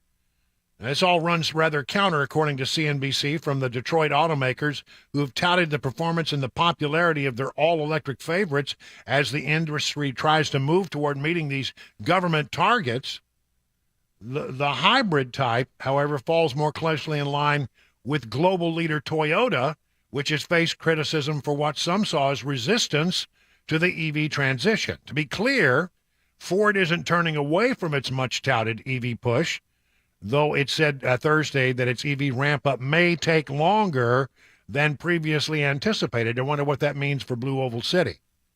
But even as it spends billions to ramp up EV production, it's planning to bring more hybrid options to market, driven by the success of currently gas-electric options. See, I've always thought the hybrid made sense. The hybrid made sense because, okay, let's say you're driving down, you want to make a trip, right? You want to make a trip and you take off and it's all electric until the electric runs out. Then you switch over and the gasoline, I think most of these engines, these hybrids, they have a generator that charges the batteries and you can keep going. And it extends your distances. Hybrids mean you don't get stuck on the highway as long as you put gas in the tank. And I love that. We've been surprised, frankly, at the popularity of hybrid systems for the F-150, Farley said during Ford's second quarter earnings call. More than 10% of F-150 pickup customers are opting for the hybrid model, and that percentage has been increasing. Ford also offers a hybrid version of its small Maverick pickup, which has been even a greater success. Farley said more than half of Maverick buyers, 56%, are choosing the $1,500 optional hybrid powertrain over the standard four-cylinder engine. But why double down on hybrids just as the industry is making a big push toward pure EVs? What the customer really likes is when we take a hybrid system that's more efficient for certain duty cycles, and then we add new capabilities because of the batteries. Among those new capabilities, Ford's Pro Power onboard system, which gives customers the ability to tap the truck's electricity via outlets in the pickup bed to power tools at job sites or a refrigerator at a tailgate party, eliminating the need to carry a separate generator. I have that on my truck. I love it. Also available, 7.2 kilowatt onboard generator that Ford is calling the Pro Power Onboard features 4 120 20 amp outlets and one NEMA outlet that's 240 volts, We're seeing a lot of customers like that combination of using the batteries for something just beyond moving the vehicle. And so we're listening to that market. Now, see that? I love this. Now, I'm telling you right now, this Ford is doing the right thing because, they're paying attention to what the government's trying to push down their throats, but they're not walking away from what the customer wants. They're listening to the customer. Listen, changes are coming. There's no doubt about it. And unless the fuel efficiency standards that have been imposed upon us by the Biden administration change, it seems that we are headed for a time when we will have more and more electric vehicles. But I like the idea, if you're going to do it, if you're going to try to save money, isn't the EV sort of a smart thing? It seems to me it's the best of both options. I'm still probably going to drive one that's purely gasoline for as many years as I've got left. But if I got down to saying, do you want a pure EV or do you want a hybrid? I'm going hybrid. I think I'm right there with you. I think I'd go hybrid as well. I work as a valet at some of the hotels here in Nashville, and I've had the opportunity to drive some of those hybrids. They drive really, really well, and I do like them. I do like them, yeah. I didn't know that. Yeah. Yeah. It's been a very interesting I kind of get to gauge all the different cars that I hear about in the news and whatnot through that kind of job. What's the coolest car you ever got to drive? That's always a hard question because I think probably one of my favorite cars was I got to drive. Oh goodness, what is it called? I've driven a couple Lamborghinis, which is always cool. I think my favorite luxury car was probably a Rolls Royce. Wow! Just because it's something you don't see every day. And I only drove it around the block basically, but I put it in our garage and I put it in a safe space so nobody else could touch it. But it was a pretty cool experience getting to be behind the wheel of that. Yeah, well, and I guess you can drive a stick, right? Yep, yes I can, yeah. Good. Your daddy raised you right then. Yeah. It is 31 minutes now past the hour of 5 o'clock on Super Talk 99.7.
All right, got some exciting news for you. As you know, Eurofix has been in Middle Tennessee now for 24 years, taking care of all your European car repair needs.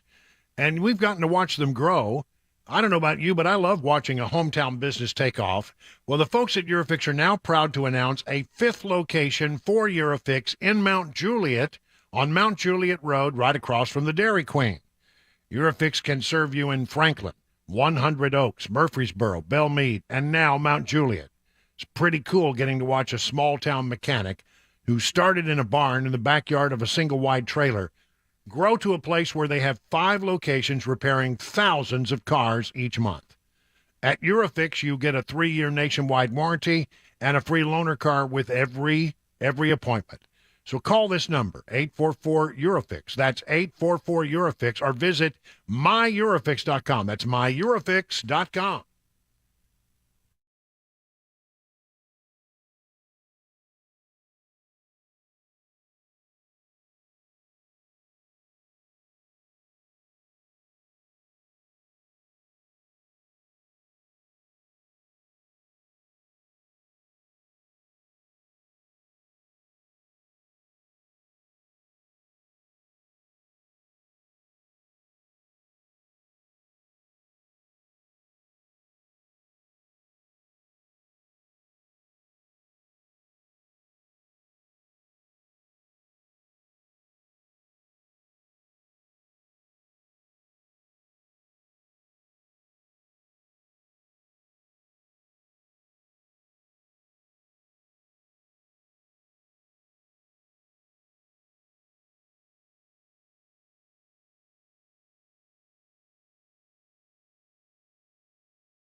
It is 37 minutes now past the hour of 5 o'clock on Super Talk 99.7. Brian Wilson in the chair. We got Mason in the control room, Chris Weber, and strangely, Mac Morey both taking the day off, leaving me here with Mason to fend for ourselves. I don't know what those two are up to, but if anybody sees them out running around, you let me know, okay? It is that time, 5:37, that we normally do this thing every Friday that we like to call Phone Your Farb Friday.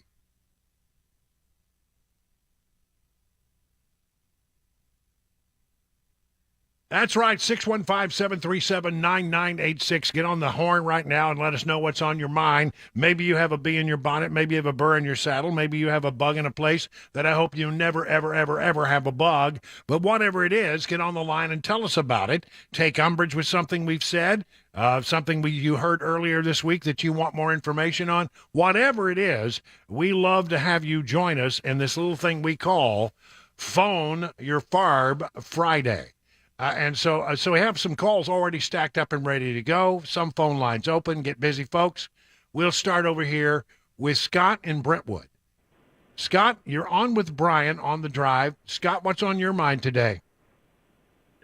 Brian, who's to say a Republican or Trump or whoever gets back in and all this electric and EV and new Green Deal stuff nonsense stops? Who's to say it's not going to stop? Well, it could, and I mean that's what we hope for. But I hope for if you spit in one hand and hope in the other, then tell me which hand gets full first. Is the way I always go with. I hope that happens. I hope some sanity is brought to the situation. I know that the auto companies though they don't like uncertainty. And I guess it's pretty maddening to be an automaker right now because you get one president who tells you one thing and then a new president comes in, he's from a different party, and they tell you something else and they change. Constantly changing does not make for good business. I think that yeah, they got to decide. Now, maybe you can get there with the EVs and you can still have a little bit of both. I don't know that I'm going to be ready to give up a car, though, that thrills you. You know what? The EV, I just don't think it's going to thrill me. All right. Well, here we go. Thank you very much, Scott. Greatly appreciate it. Billy in Murfreesboro still on the line. He wants to talk about the thing we were talking about earlier about the air conditioning. What's up, Billy? Hey, Brian. How you doing, bud? Doing well. What's on your mind? Listen, I know you're from Texas. I'm from Oklahoma. And you know what the seventh flag over Texas is, don't you? No. Oklahoma. Well, if you want to trade Oklahoma jokes, I got a few. Oh, that's okay. Listen, you don't want me to insult Oklahomans, but I think you need to engage. Let me tell one. Uncle. I remember growing up, we didn't have air conditioning, and my granny had a big window fan that she would put one of those big what they call rain tubs filled with a little water and some dry ice would blow over the dry ice, and there was your air conditioning. Well, and I bet it worked pretty well, didn't it? Yeah, well, we spent a lot of nights sleeping on the screened-in porch because of, when it got hot. So I don't know about global warming. I know we went through some hot summers, back home. All right. Well, listen, that's a good option. Get me some dry ice. Thank you for that, Billy. Let's go to Dave in Hendersonville. Dave in Hendersonville is he says he has a bone to pick with me. What's up, Dave? How you doing there, Brian? I'm doing fine. So what's your bone, buddy? Man, I've been wanting to call you all week because you keep talking about how the stock market is a run. It's a run. It's a run. It's been green. The points that it's been raising, it's not enough to talk about. 26, 36, 40 points. You kept going on like it was some, 500, 700 point gain. And okay. It was really just all we was doing was just saying wasn't gaining really anything. Well, I will. Let me hang on. I'll just Let's just talk about that for a minute. First of all, I'm glad that you feel comfortable to call me. Excuse me, Dave. Let me just look this up here for a minute, okay? I'm trying to get my phone. I'm going to try to give you an answer. And I'm telling you right now. By the way, Dave, let me finish, would you please? Here's what I know. The Dow Jones Industrial today was up 176 points. The S&P was up 44, and the NASDAQ was up nearly 2%. All right? You may say 176 points ain't a lot, but the Dow had 13 straight days of gains. It's my job to report what happens, and I simply reported that the markets had been green and been on a run. A 13-day streak we had not seen, I think, in some 35 years. Yeah, but the gain, that was the highest gain. Well, no, that was 13 days of gains. Okay, yeah. So that was the total of 13 days. Right, and there haven't been a streak like that in. Excuse me, there had not been a streak like that in 35 years, and it's fair to report when the market's up, and it's fair to report when the market's down. Dave, thank you very much. Appreciate it. Tim and Ridgetop. Tim, hello, you're on with Brian on the Drive. Boy, he wasn't going to let me go, was he? Go ahead. I'm sorry, Tim. Go ahead. He wasn't. And I've done quite well in the stock market. I'm happy with it. Jason Aldean's song. You know, everybody's saying, well, it's not racist. It's not. But it's often been said that country music is a slice of life. And what he's singing about is exactly what happened. I remember in the summer when Black Lives Matter was in the big cities, they said, hey, we're going to start going to the small little country towns. And it wasn't long after that, they kind of wound down. And they were met with a lot of opposition in these small towns. And the news media didn't report that much. But I'm part of a group, or was part of a group. The group's pretty much kind of been disbanded because the protests have stopped. But our group confronted them in Springfield. When they came to Springfield, they had instructions to break all the windows and spray paint City Hall. Our group leader, who was, ex-military, went to the police and said, how can we help? We've got a group of guys that got carry permits, and they want to, tell these people no violence and no destruction. And they told us what to do. As the protesters came up, our group leader told them, hey, we've got guns hidden under our shirts, handguns. We all have carry permits. We have long rifles in our cars. You start anything, we'll deal with you. Wow. They didn't do anything. Yeah. In Millersville, let me tell you about Millersville. Very quick. In Millersville, same thing. Our leader went to the police. BLM announced on the internet they were going to burn down the city hall. The police said, you guys stand down there on the other side of the street. We're going to be barricaded behind a temporary fence in City Hall. And as they showed up, our leader told them, same thing. And there were ours was a group of, say, 12, but other groups I think there was a group from Hendersonville that showed up and some other groups. And some people just showed up. And there were 40 protesters, and you never heard such hate coming from these people's mouths. And there were 40 of us with guns. And, what I did was of course I had my handgun, but I brought out a camera with a long zoom lens on it. And I took head and shoulder shots of all the protesters because if they committed a crime, we already had mug shots of them. Yeah. At the end of it, our leader took all those pictures, gave them to Millersville police. They turned them over to the FBI. The FBI looked through them and said, well, look there's somebody on our most wanted list. Wow. That's the kind of people. So, yeah, listen, you don't mess around with small town folks. They won't put up with it. Right. Tim, thank you for that. I appreciate it. Let's go to Sharon in Nashville. Sharon, good afternoon. You're on the Drive with Brian Wilson. What do you say, Sharon? What's on your mind?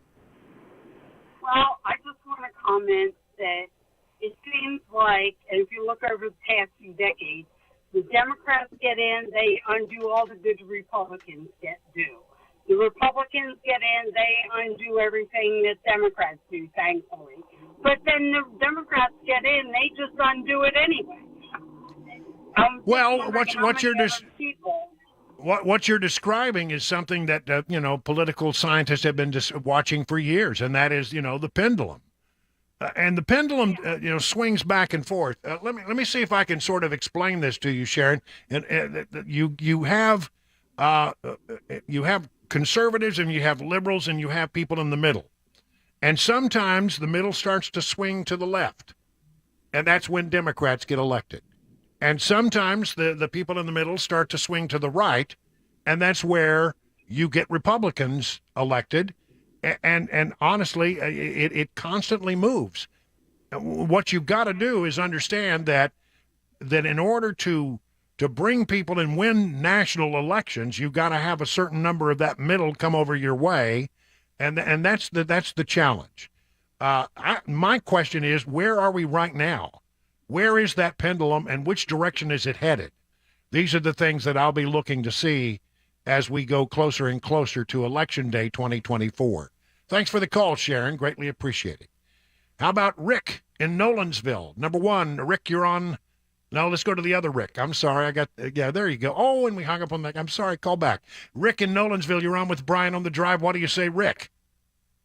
Yes, sir. I have my best friend, he's 6'4" and a bodybuilder, and about 10 or 15 years ago, he bought a Prius.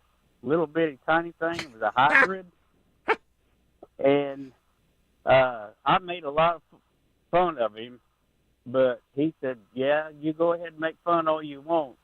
He was living in West Virginia at the time, and he drove out to see me, and like I said, he got over 300,000 miles on that thing, and I think it cost him $7 to get here. Wow. Well, plus whatever he paid for electricity. Right. Yeah, I got you. Well, listen, I'm telling you, the hybrids, they make a lot of sense. I rented well, actually, it was rented for me. I didn't really like the idea, but I was handed the keys to a Prius one time in Colorado. And it was my first experience with a hybrid and my first experience with a car like that. And, it took some getting used to drive it. But it wasn't a horrible thing. It was not the kind of car I would want to drive every day, but it certainly wasn't. It was fuel efficient, and it wasn't the worst thing I'd ever driven. That would have been a 1967 Opel Kadett. Yeah. I think my mama had one of them. It was awful. Oh, it's the worst car known to mankind. I wouldn't wish in 1967. I pushed that car more than I drove it. It is now 50 minutes past the hour of 5 o'clock on Super Talk 99.7.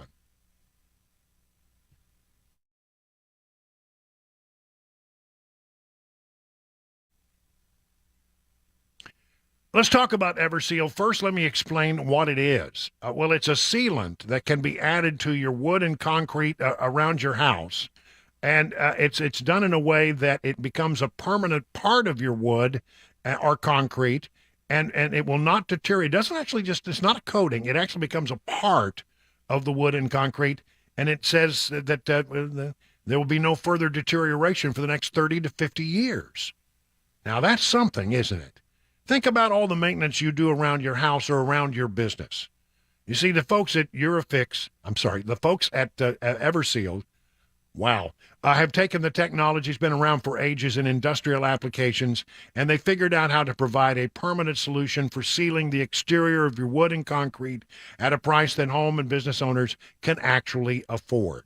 They'll come in, they'll clean your wood, your concrete, make it look as good as it possibly can, and then they'll use this patented sealant, will absorb all the way down to become a permanent part of your wood and concrete to prevent the further deterioration for the next 30 to 50 years. Think about how much money you would save over 1 year not having to do that. 2 years, 10 years, 20 years.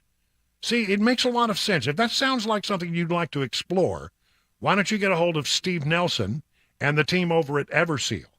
The number is 1-844-EVER-USA. That's 1-844-EVER-USA. And as always, you can learn more by going to their website, ever-seal.com.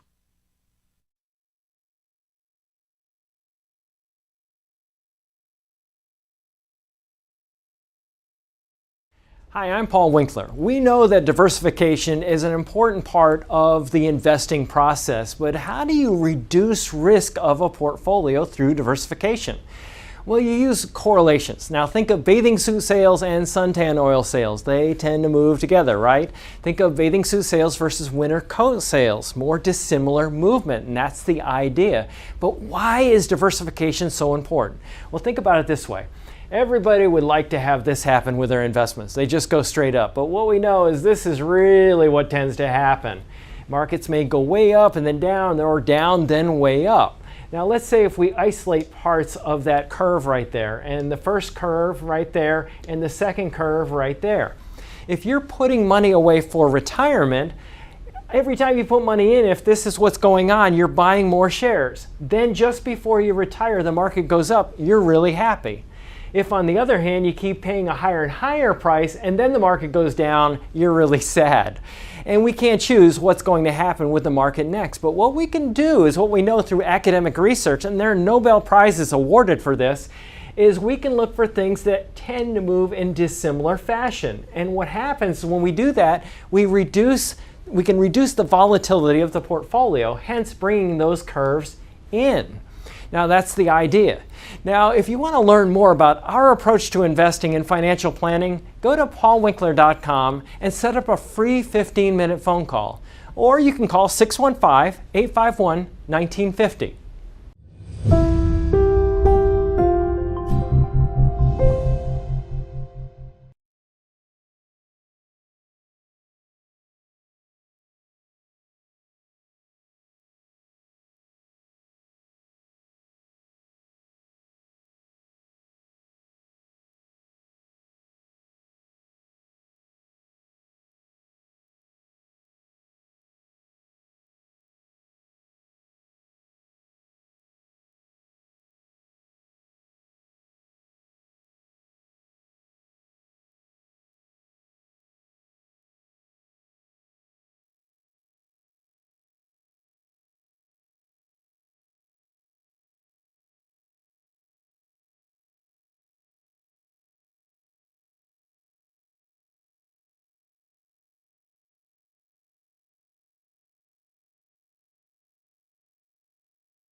I don't know if you've heard this or not, but one of the big developments of the late afternoon, it's, a Friday, and a lot of things drop at 5 o'clock on a Friday when you don't really want them to get a lot of coverage, but you feel like you want to put it out there anyway.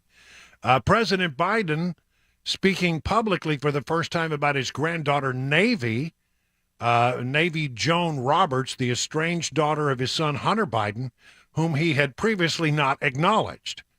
The statement was, our son Hunter and Navy's mother London are working together to foster a relationship that's in the best interest for their daughter, preserving her privacy as much as possible going forward, Biden said in a statement to Fox News Digital. This is not a political issue. It's a family matter, and Jill and I only want what is best for all of our grandchildren, including Navy. So there you have that. Statement from the White House coming out just a short time ago. Late in the afternoon on a Friday. It is now 58 minutes past the hour of 5 o'clock.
Great week of gains on Wall Street, a week with positive economic news, consumer spending and wage growth slowing, both contributing to cool inflation, interest rates higher, but no recession.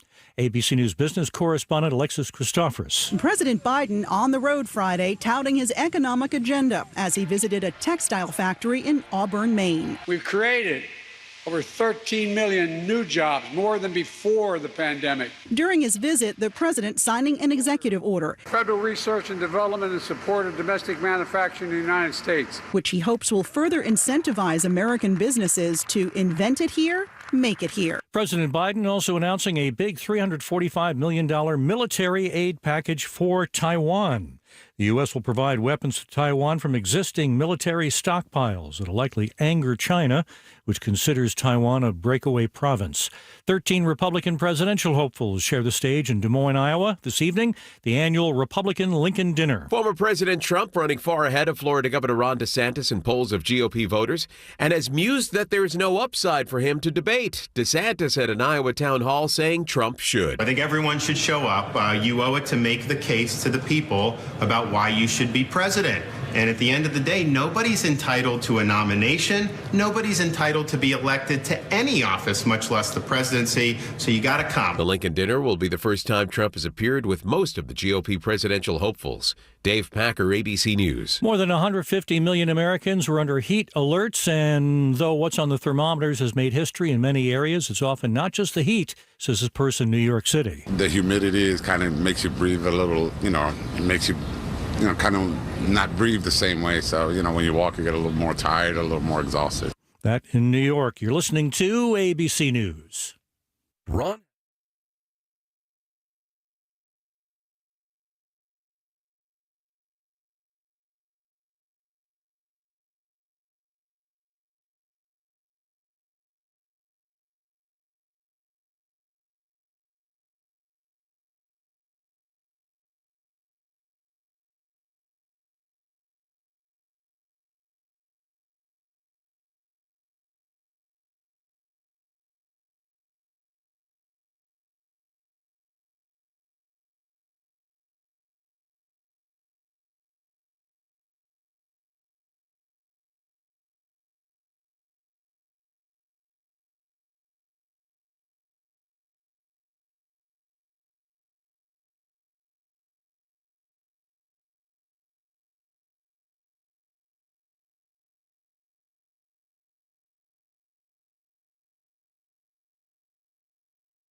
Well, good afternoon or good evening, everyone. It's 6 minutes past the hour of 6 o'clock on Super Talk 99.7. I am Brian Wilson, your friend and radio buddy, in for one more hour, and I'm going to call it a Friday. I'm going to call it a week. I'm going to go hang out at the pool. Drink margaritas coming out of the machine, because I have one. Sounds like a great weekend. That's going to be the start to a good weekend. Hey, listen, hope you're doing well. A lot of ground to cover here, but there's a whole host of little things that I like to throw in here into the show, especially on a Friday that we just haven't gotten around to doing, or perhaps, other news has sort of bumped it. Number one, there is a poll today. Well, first of all, let me talk about this before I go into any of the news. I want you to know that there's not a day that I sit down here at this desk and I don't think about the fact that I am sitting here through some unusual circumstances. I came here and I was to be the morning man, and I was the morning man for a while. And then, we got into COVID, and then the very sad thing where Phil Valentine got sick and got the COVID, and he went into the hospital, and boy, it was a tough time for all of us because our friend was very, very ill, and we cared about him deeply, and we wanted a good outcome, but there wasn't going to be a good outcome, and we lost him. And then the question became, well, what are we going to do? Well, I'll tell you right now, there were no good options. There were no good options. The only good option would have been if Phil could have returned to his chair and continued broadcasting. But that wasn't going to happen. And so we had to make some decisions. There's a lot of things, and believe me, countless hours discussing this kind of thing, because you want to do certain things when you have to make a replacement like that. You have to really think it through and make sure you're doing the right thing for the audience. You're doing the right thing for the radio station, for the continued success of the radio station, that you're doing the right thing for the clients. All of these things are important to us as we start to figure out what is the best option. Well, there were a lot of bad options, but maybe one of the least worst options was, why don't you have Brian move from the mornings to the afternoon? At least we knew each other. I was doing very well in the mornings. We were the number one morning show. And then we decided that we would accept the request. It was a request that we move to the afternoon show, and we've been here ever since. And there's not a day that goes by that I don't stop and think about Phil Valentine, and not a day that I don't do this show where I don't sometimes during the day pause and say, wonder what Phil would do with this. Because Phil was a great guy.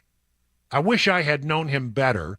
Because we worked on different times of the different hours of the day, I didn't get to see him all that much except at station events. But I mean, I could pick up the phone and call him anytime, and we could chat about things. And he had an unerring ability to find that thing that the audience was interested in, and then to present it to the audience in an interesting way. And we really miss him. This weekend, tomorrow, there will be an induction.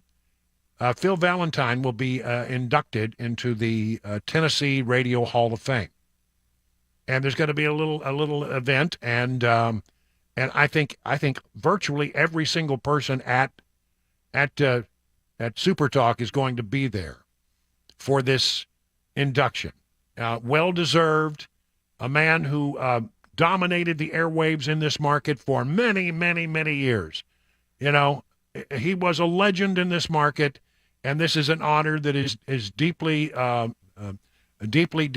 deserved. And so we'll be there to say some good things about Phil, to raise a toast in his honor, and I'm very happy that Phil is being inducted into the Tennessee Radio Hall of Fame.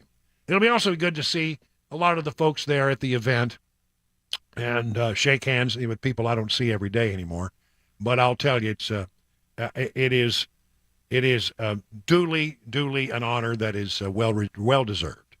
And again, I want you to know that each and every day we keep Phil Valentine in our hearts and in our minds, and we talk about him and we think about him.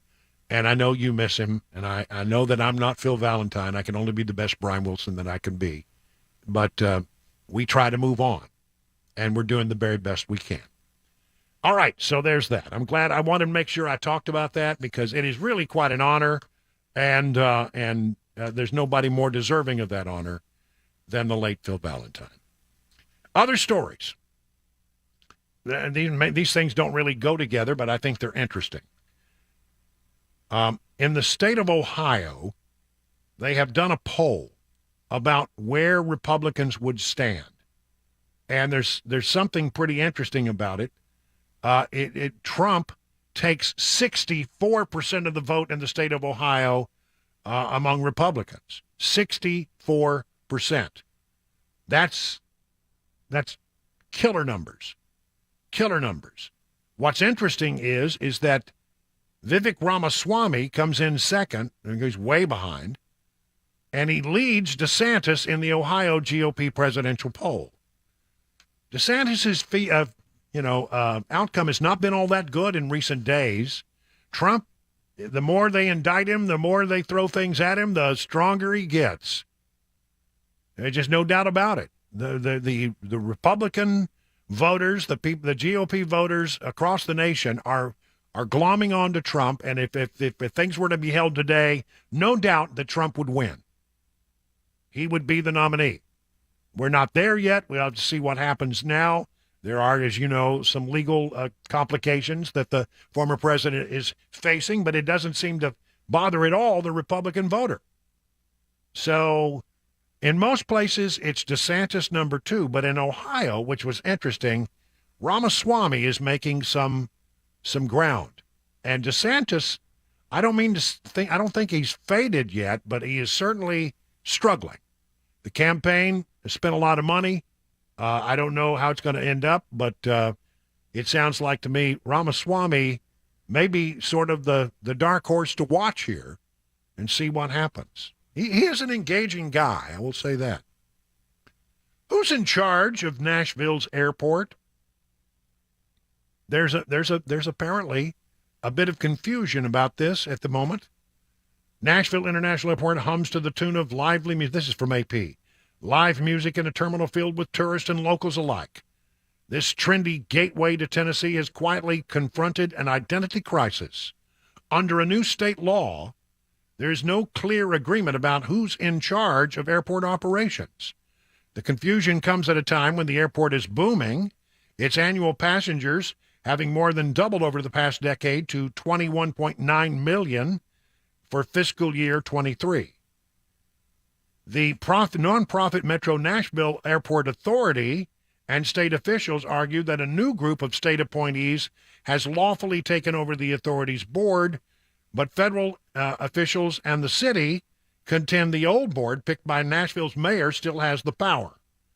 You see, the Metro Nashville Airport Authority, the state appointees, they were appointed by the state legislature or by the governor. Both boards met the same time last week across town from each other. In other words, the airport continues to run under the direction of Doug Crulin. He's a good guy, a listener to this program.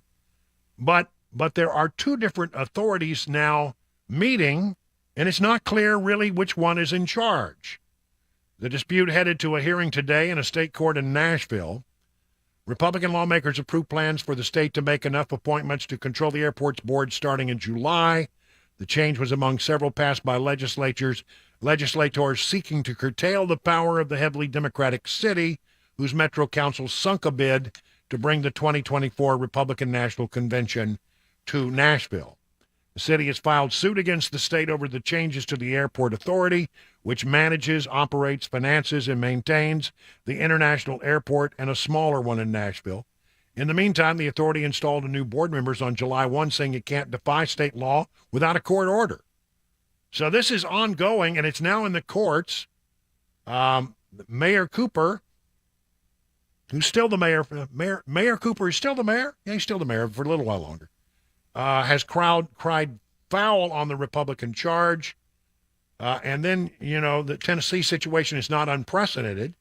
Due to FAA and court action, North Carolina's 2013 law to shift control of Charlotte Douglas International Airport from the city to a separate regional board never came to fruition.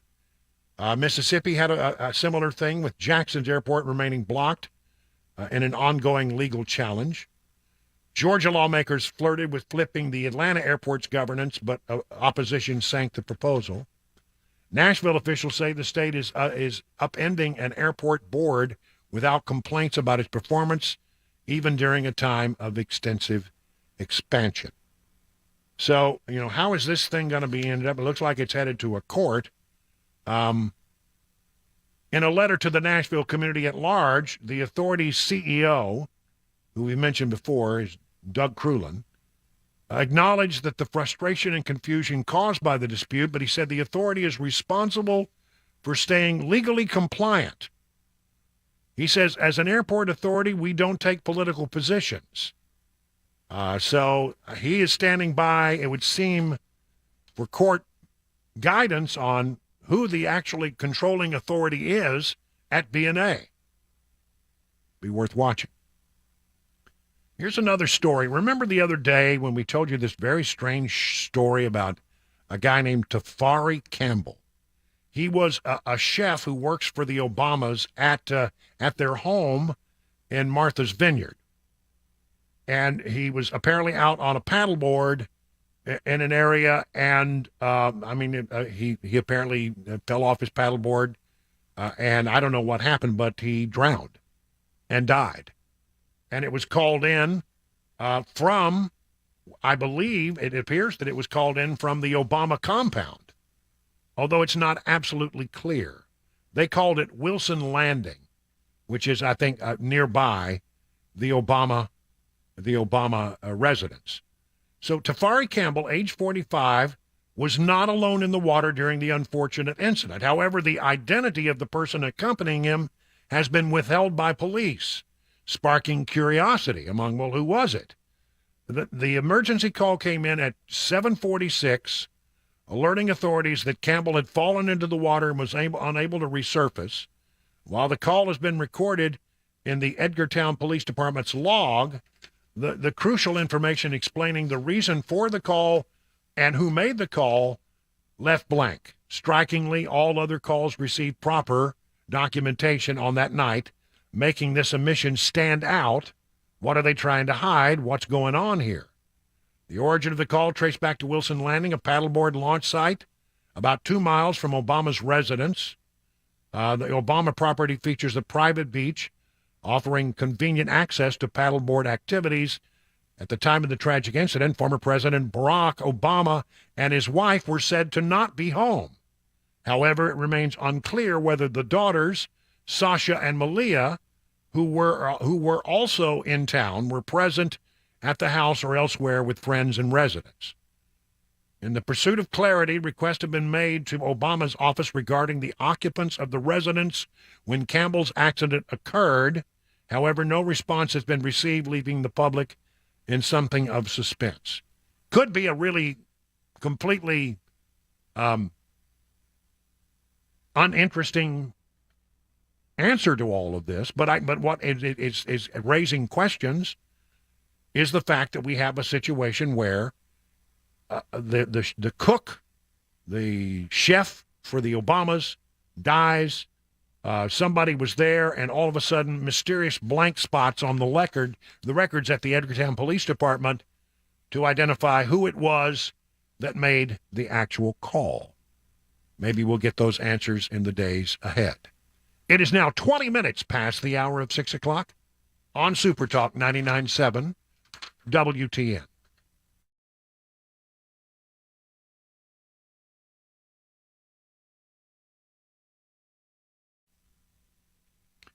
Hey, listen, if you're in the market for a pole barn, you need to talk to the two brothers that run Stoltz Co. They're the two guys you got to talk to. First of all, you're going to get exceptional quality, craftsmanship, and fair prices. They can build your new pole barn to your specifications with your needs in mind, because that's the Stoltz Co. difference. You can use pole barns for all kinds of things. It can function as a classic tool and work barn, a garage, even a place to live. Flexibility is key. They will combine the classic post-frame barn look with the reliability of modern materials and techniques to give you a finished barn that will stand the test of time. They do not scrimp on quality. They will not cut corners. They believe their customers deserve only the best. So here, let me just tell you, just go to the website, stoltzco.com. That's STOLTZCO.com, and take a look at some of the things they have on display there. And you're going to find out very quickly, this is not your granddaddy's pole barn. This is something new. This is something different. This is something that you want on your property. Give them a call, 615-622-5992. Stoltzco, where quality workmanship and great customer service is affordable. 615-622-5992, or go to stoltzco.com. That's stoltzco.com.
If you're an Eagles fan, no doubt you love this song.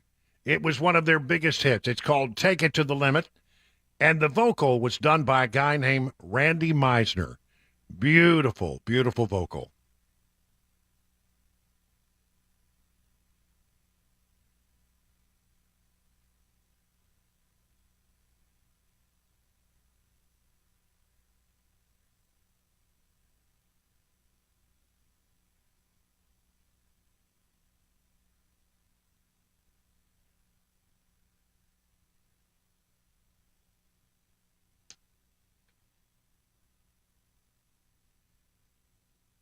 Well, it saddens me to tell you that Randy Meisner died Wednesday night in Los Angeles of complications from chronic obstructive pulmonary disease, that's COPD. He died at the age of 77. He had endured numerous afflictions in recent years. His wife accidentally shot herself and died. Meisner had been diagnosed with bipolar disorder and had severe issues with alcohol, according to court records and comments made during a 2015 hearing. But nobody will ever forget Randy Meisner's impact on the Eagles, which, really took, in the 1970s, just took the world by storm. And he was the bassist who played the lowest instrument but sang some of the highest notes. Take It to the Limit was perhaps his best-known song, and I think it was right up there at the top of the things that the Eagles did. He had harmonies on Take It Easy, The Best of My Love, and stepped out front for the waltz time ballad called Take It to the Limit, the band said on Thursday. Randy was an integral part of the Eagles and instrumental in the early success of the band. His vocal range was astonishing, as they said. Funeral plans are now pending. I got to tell you, he was not always in good stead with the Eagles. From time to time, they would battle. It got toward the end. He did not want to do this song. I don't know what it was, but he didn't want to go out there. He's rather shy, according to folks. And so he didn't like to get out there and do this particular number. And, of course, the fans wanted to hear Take It to the Limit. Everybody wanted to hear it. So he was in and out. A guy by the name of Leadon was there. He was one of the old-fashioned bluegrass pickers that had the country flavor to the Eagles in the early days. He left. Don Felder left. And at one point, Meisner left. I got to see them in concert when they were all sort of had patched it up, and before Glenn Fry died. And I got to see the Hell Freezes Over tour, which was a great show. That's cool. And I mean, it was note for note, like all of those songs you heard on the albums that you'd sung so many times, that you'd heard on the radio. And Meisner was right there with them. And he was with them at the last concert I saw in Verizon Center. So the shy Nebraskan, torn between fame and family life, he'd been ill and homesick during the Hotel California tour. He had real problems, so there were times when he was in, as I say, and when he was out. The objections and the big fight actually happened in Knoxville in the summer of '77. And it so angered Glenn Fry that the two argued backstage, and Meisner left the band for a while after that. His replacement was Timothy B. Schmidt, who remained friends with the group over the following decades, along with Henley, Walsh, and Fry, who died in 2016. Great loss. Randy Meisner, founding member of the Eagles, dead at the age of 77. Also, if you want to go back a little further, he was very active in the group Poco before he came to the Eagles. 30 minutes now past the hour of 6 o'clock on Super Talk 99.7.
All right, so bear with me for the next, 26 minutes or so. I'm going to be giving you some information, which is sort of a recap.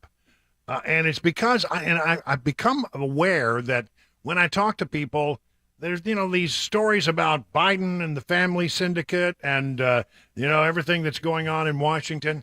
They happen so incrementally that perhaps you don't get the big picture.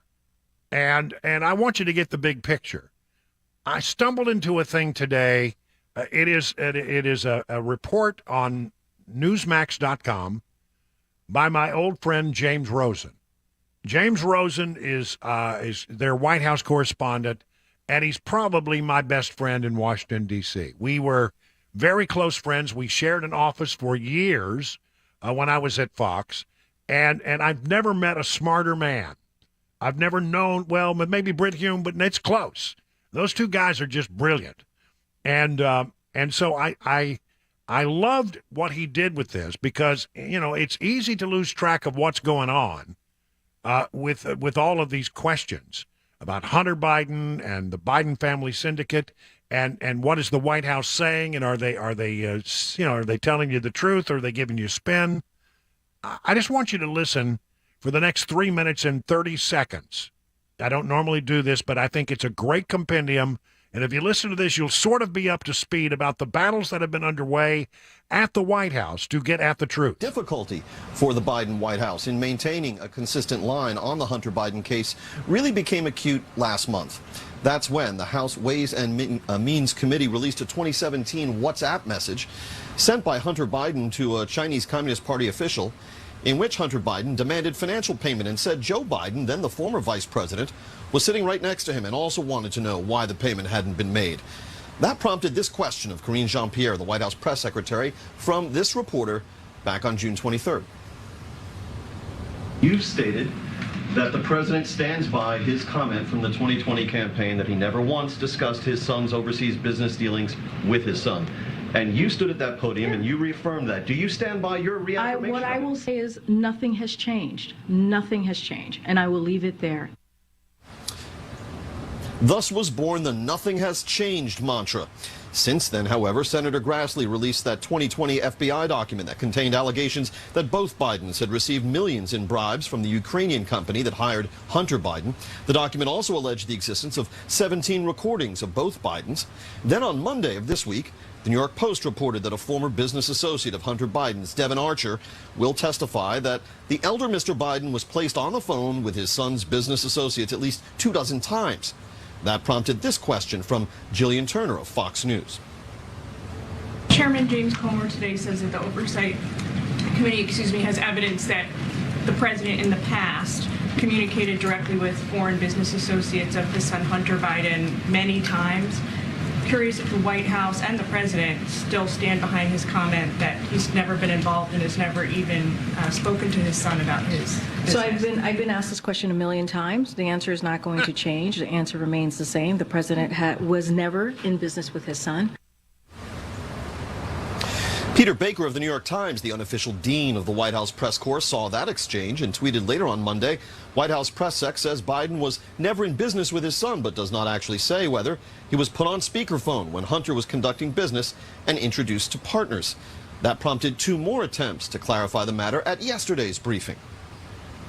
Earlier this week, you said the president was never in business with his son, but can you say specifically that the president did not have discussions of any kind with Hunter about his business dealings? I appreciate the question. I've been asked this question multiple times in different variations in different ways. As you mentioned, I was asked this question multiple times on Monday. Nothing has changed.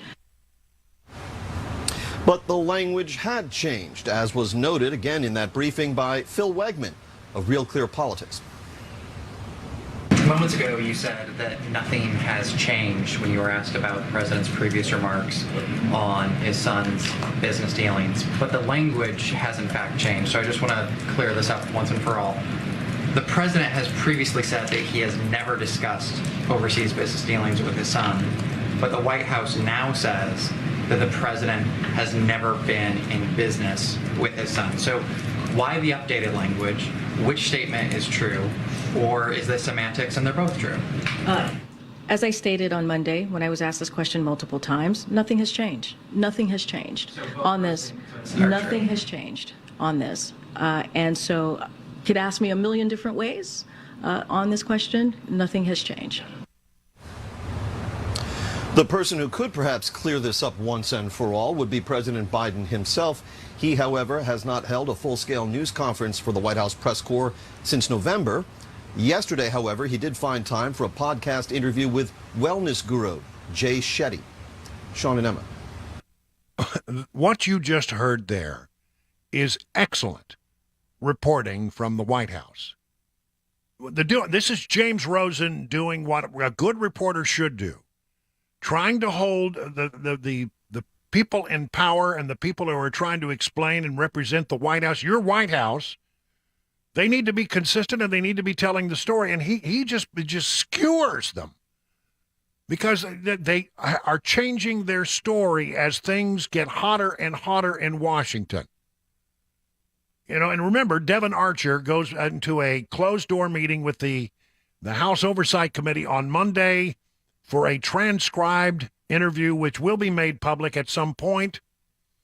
And it's starting to close in around them, so much so that the White House had to change their official line from, he's never been involved in any conversations with his clients, to, well, he's never been in business. Well, what does that mean? When you dig around, one of the things you're going to find is there's a bank account.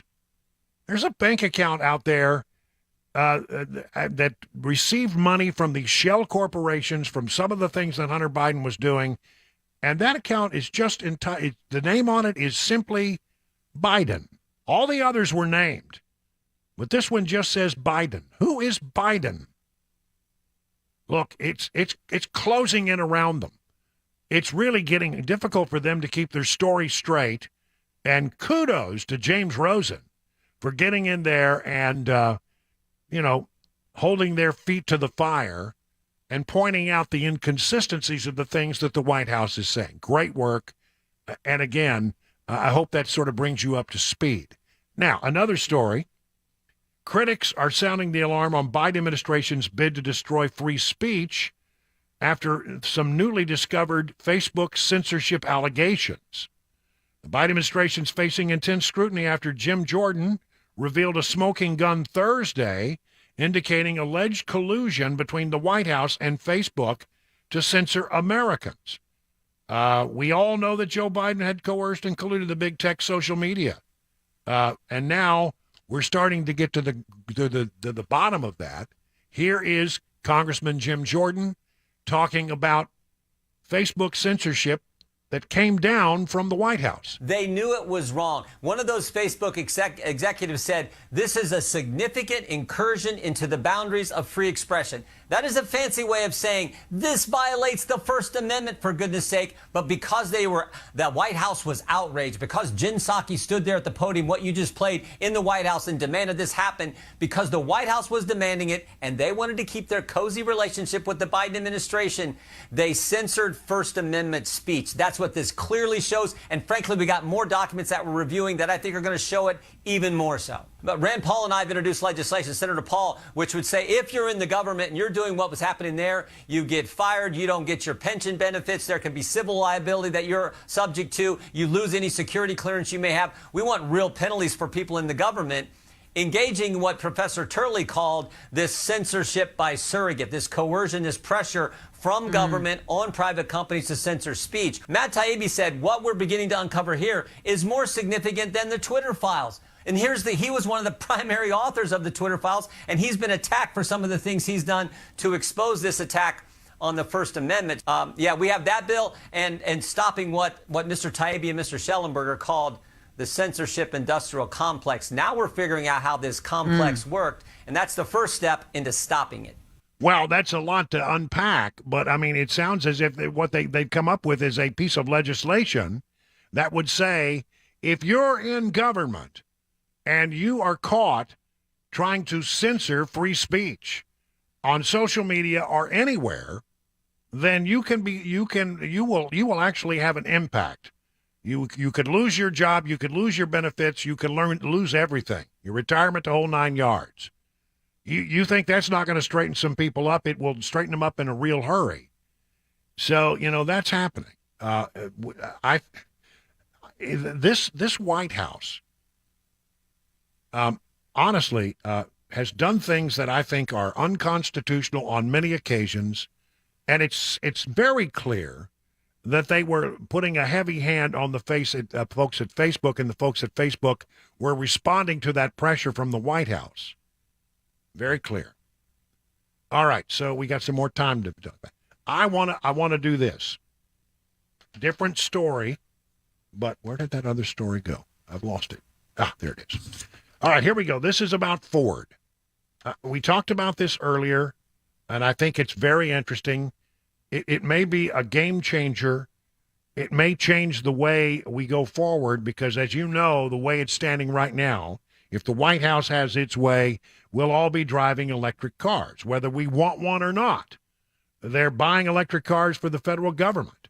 They're doing everything they can to get the pure EVs, the pure electrical battery-operated cars, to be the car that you drive and it's in your driveway or in your garage coming up very soon.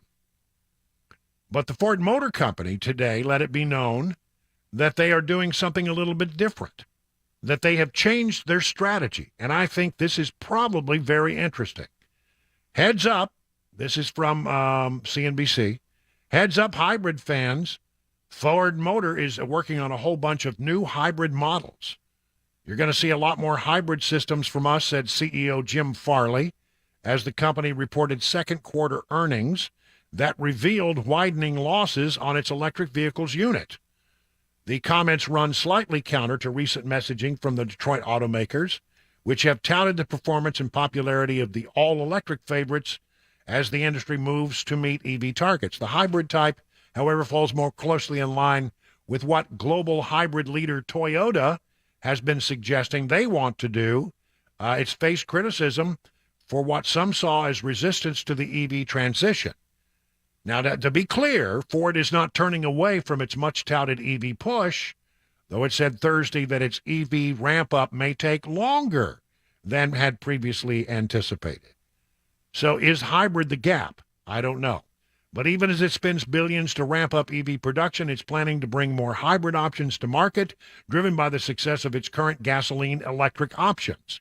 Here's where it gets interesting.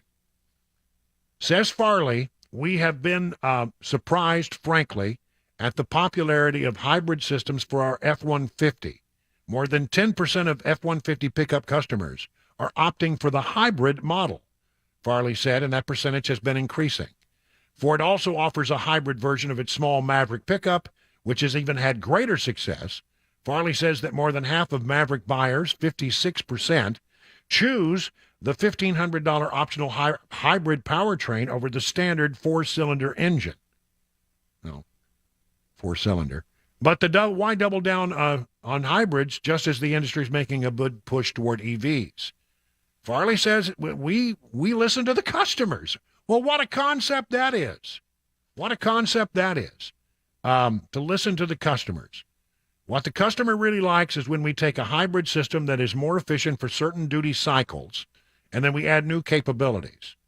A lot of people like Ford's ProPower onboard system, which gives customers the ability to tap the truck's electricity via outlets in the pickup bed so you can power tools at a job site. I have that on mine. Or a refrigerator at a tailgate party, eliminating the need to carry a generator.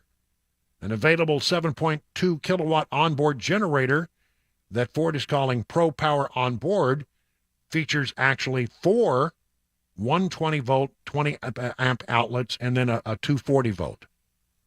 Seeing a lot of customers like the combination of using batteries for something just beyond moving the vehicle. So we're listening to the market. What a concept.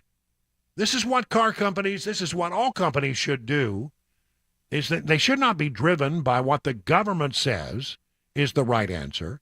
You should be driven by what the customer says they want. Listen to the customer. Get the customer's take on it. That's what good marketing does. And I'm much in favor of having the customer drive this a lot more than I am having the government drive this. maybe, EVs are the bridge. They have some advantages. It will never be a thrilling car to drive. We may reach a point where there are no thrilling cars to drive. I don't know. By the way, this also give you the good and the bad with regard to the Ford Motor Company today. Ford Motor Company is conducting a recall of hundreds of thousands of F-150 trucks in the U.S. that could potentially experience a wiring-related problem with their electric parking brakes. Safety recall reported to the National Highway Traffic Safety Administration. The vehicle company said the contact with the rear axle housing may damage a wiring harness, which could lead to unexpected activation of the electric parking brake. That's something you don't want to have slammed on while you're driving down the highway. 870,700 trucks potentially affected belong to the 21 through 23 model years and feature single exhaust systems. Production of the recalled vehicles happened over roughly 3 years. That's a big, big, big recall. People who own the affected F-150 trucks will receive letters informing them of the recall and the fix for the issue beginning September 11th. September 11th. So stay into the recall reports indicated that they've had a lot of reports coming in, so pay close attention.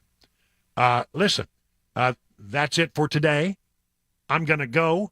Have yourself a great weekend, and Mark Levin is up after the news.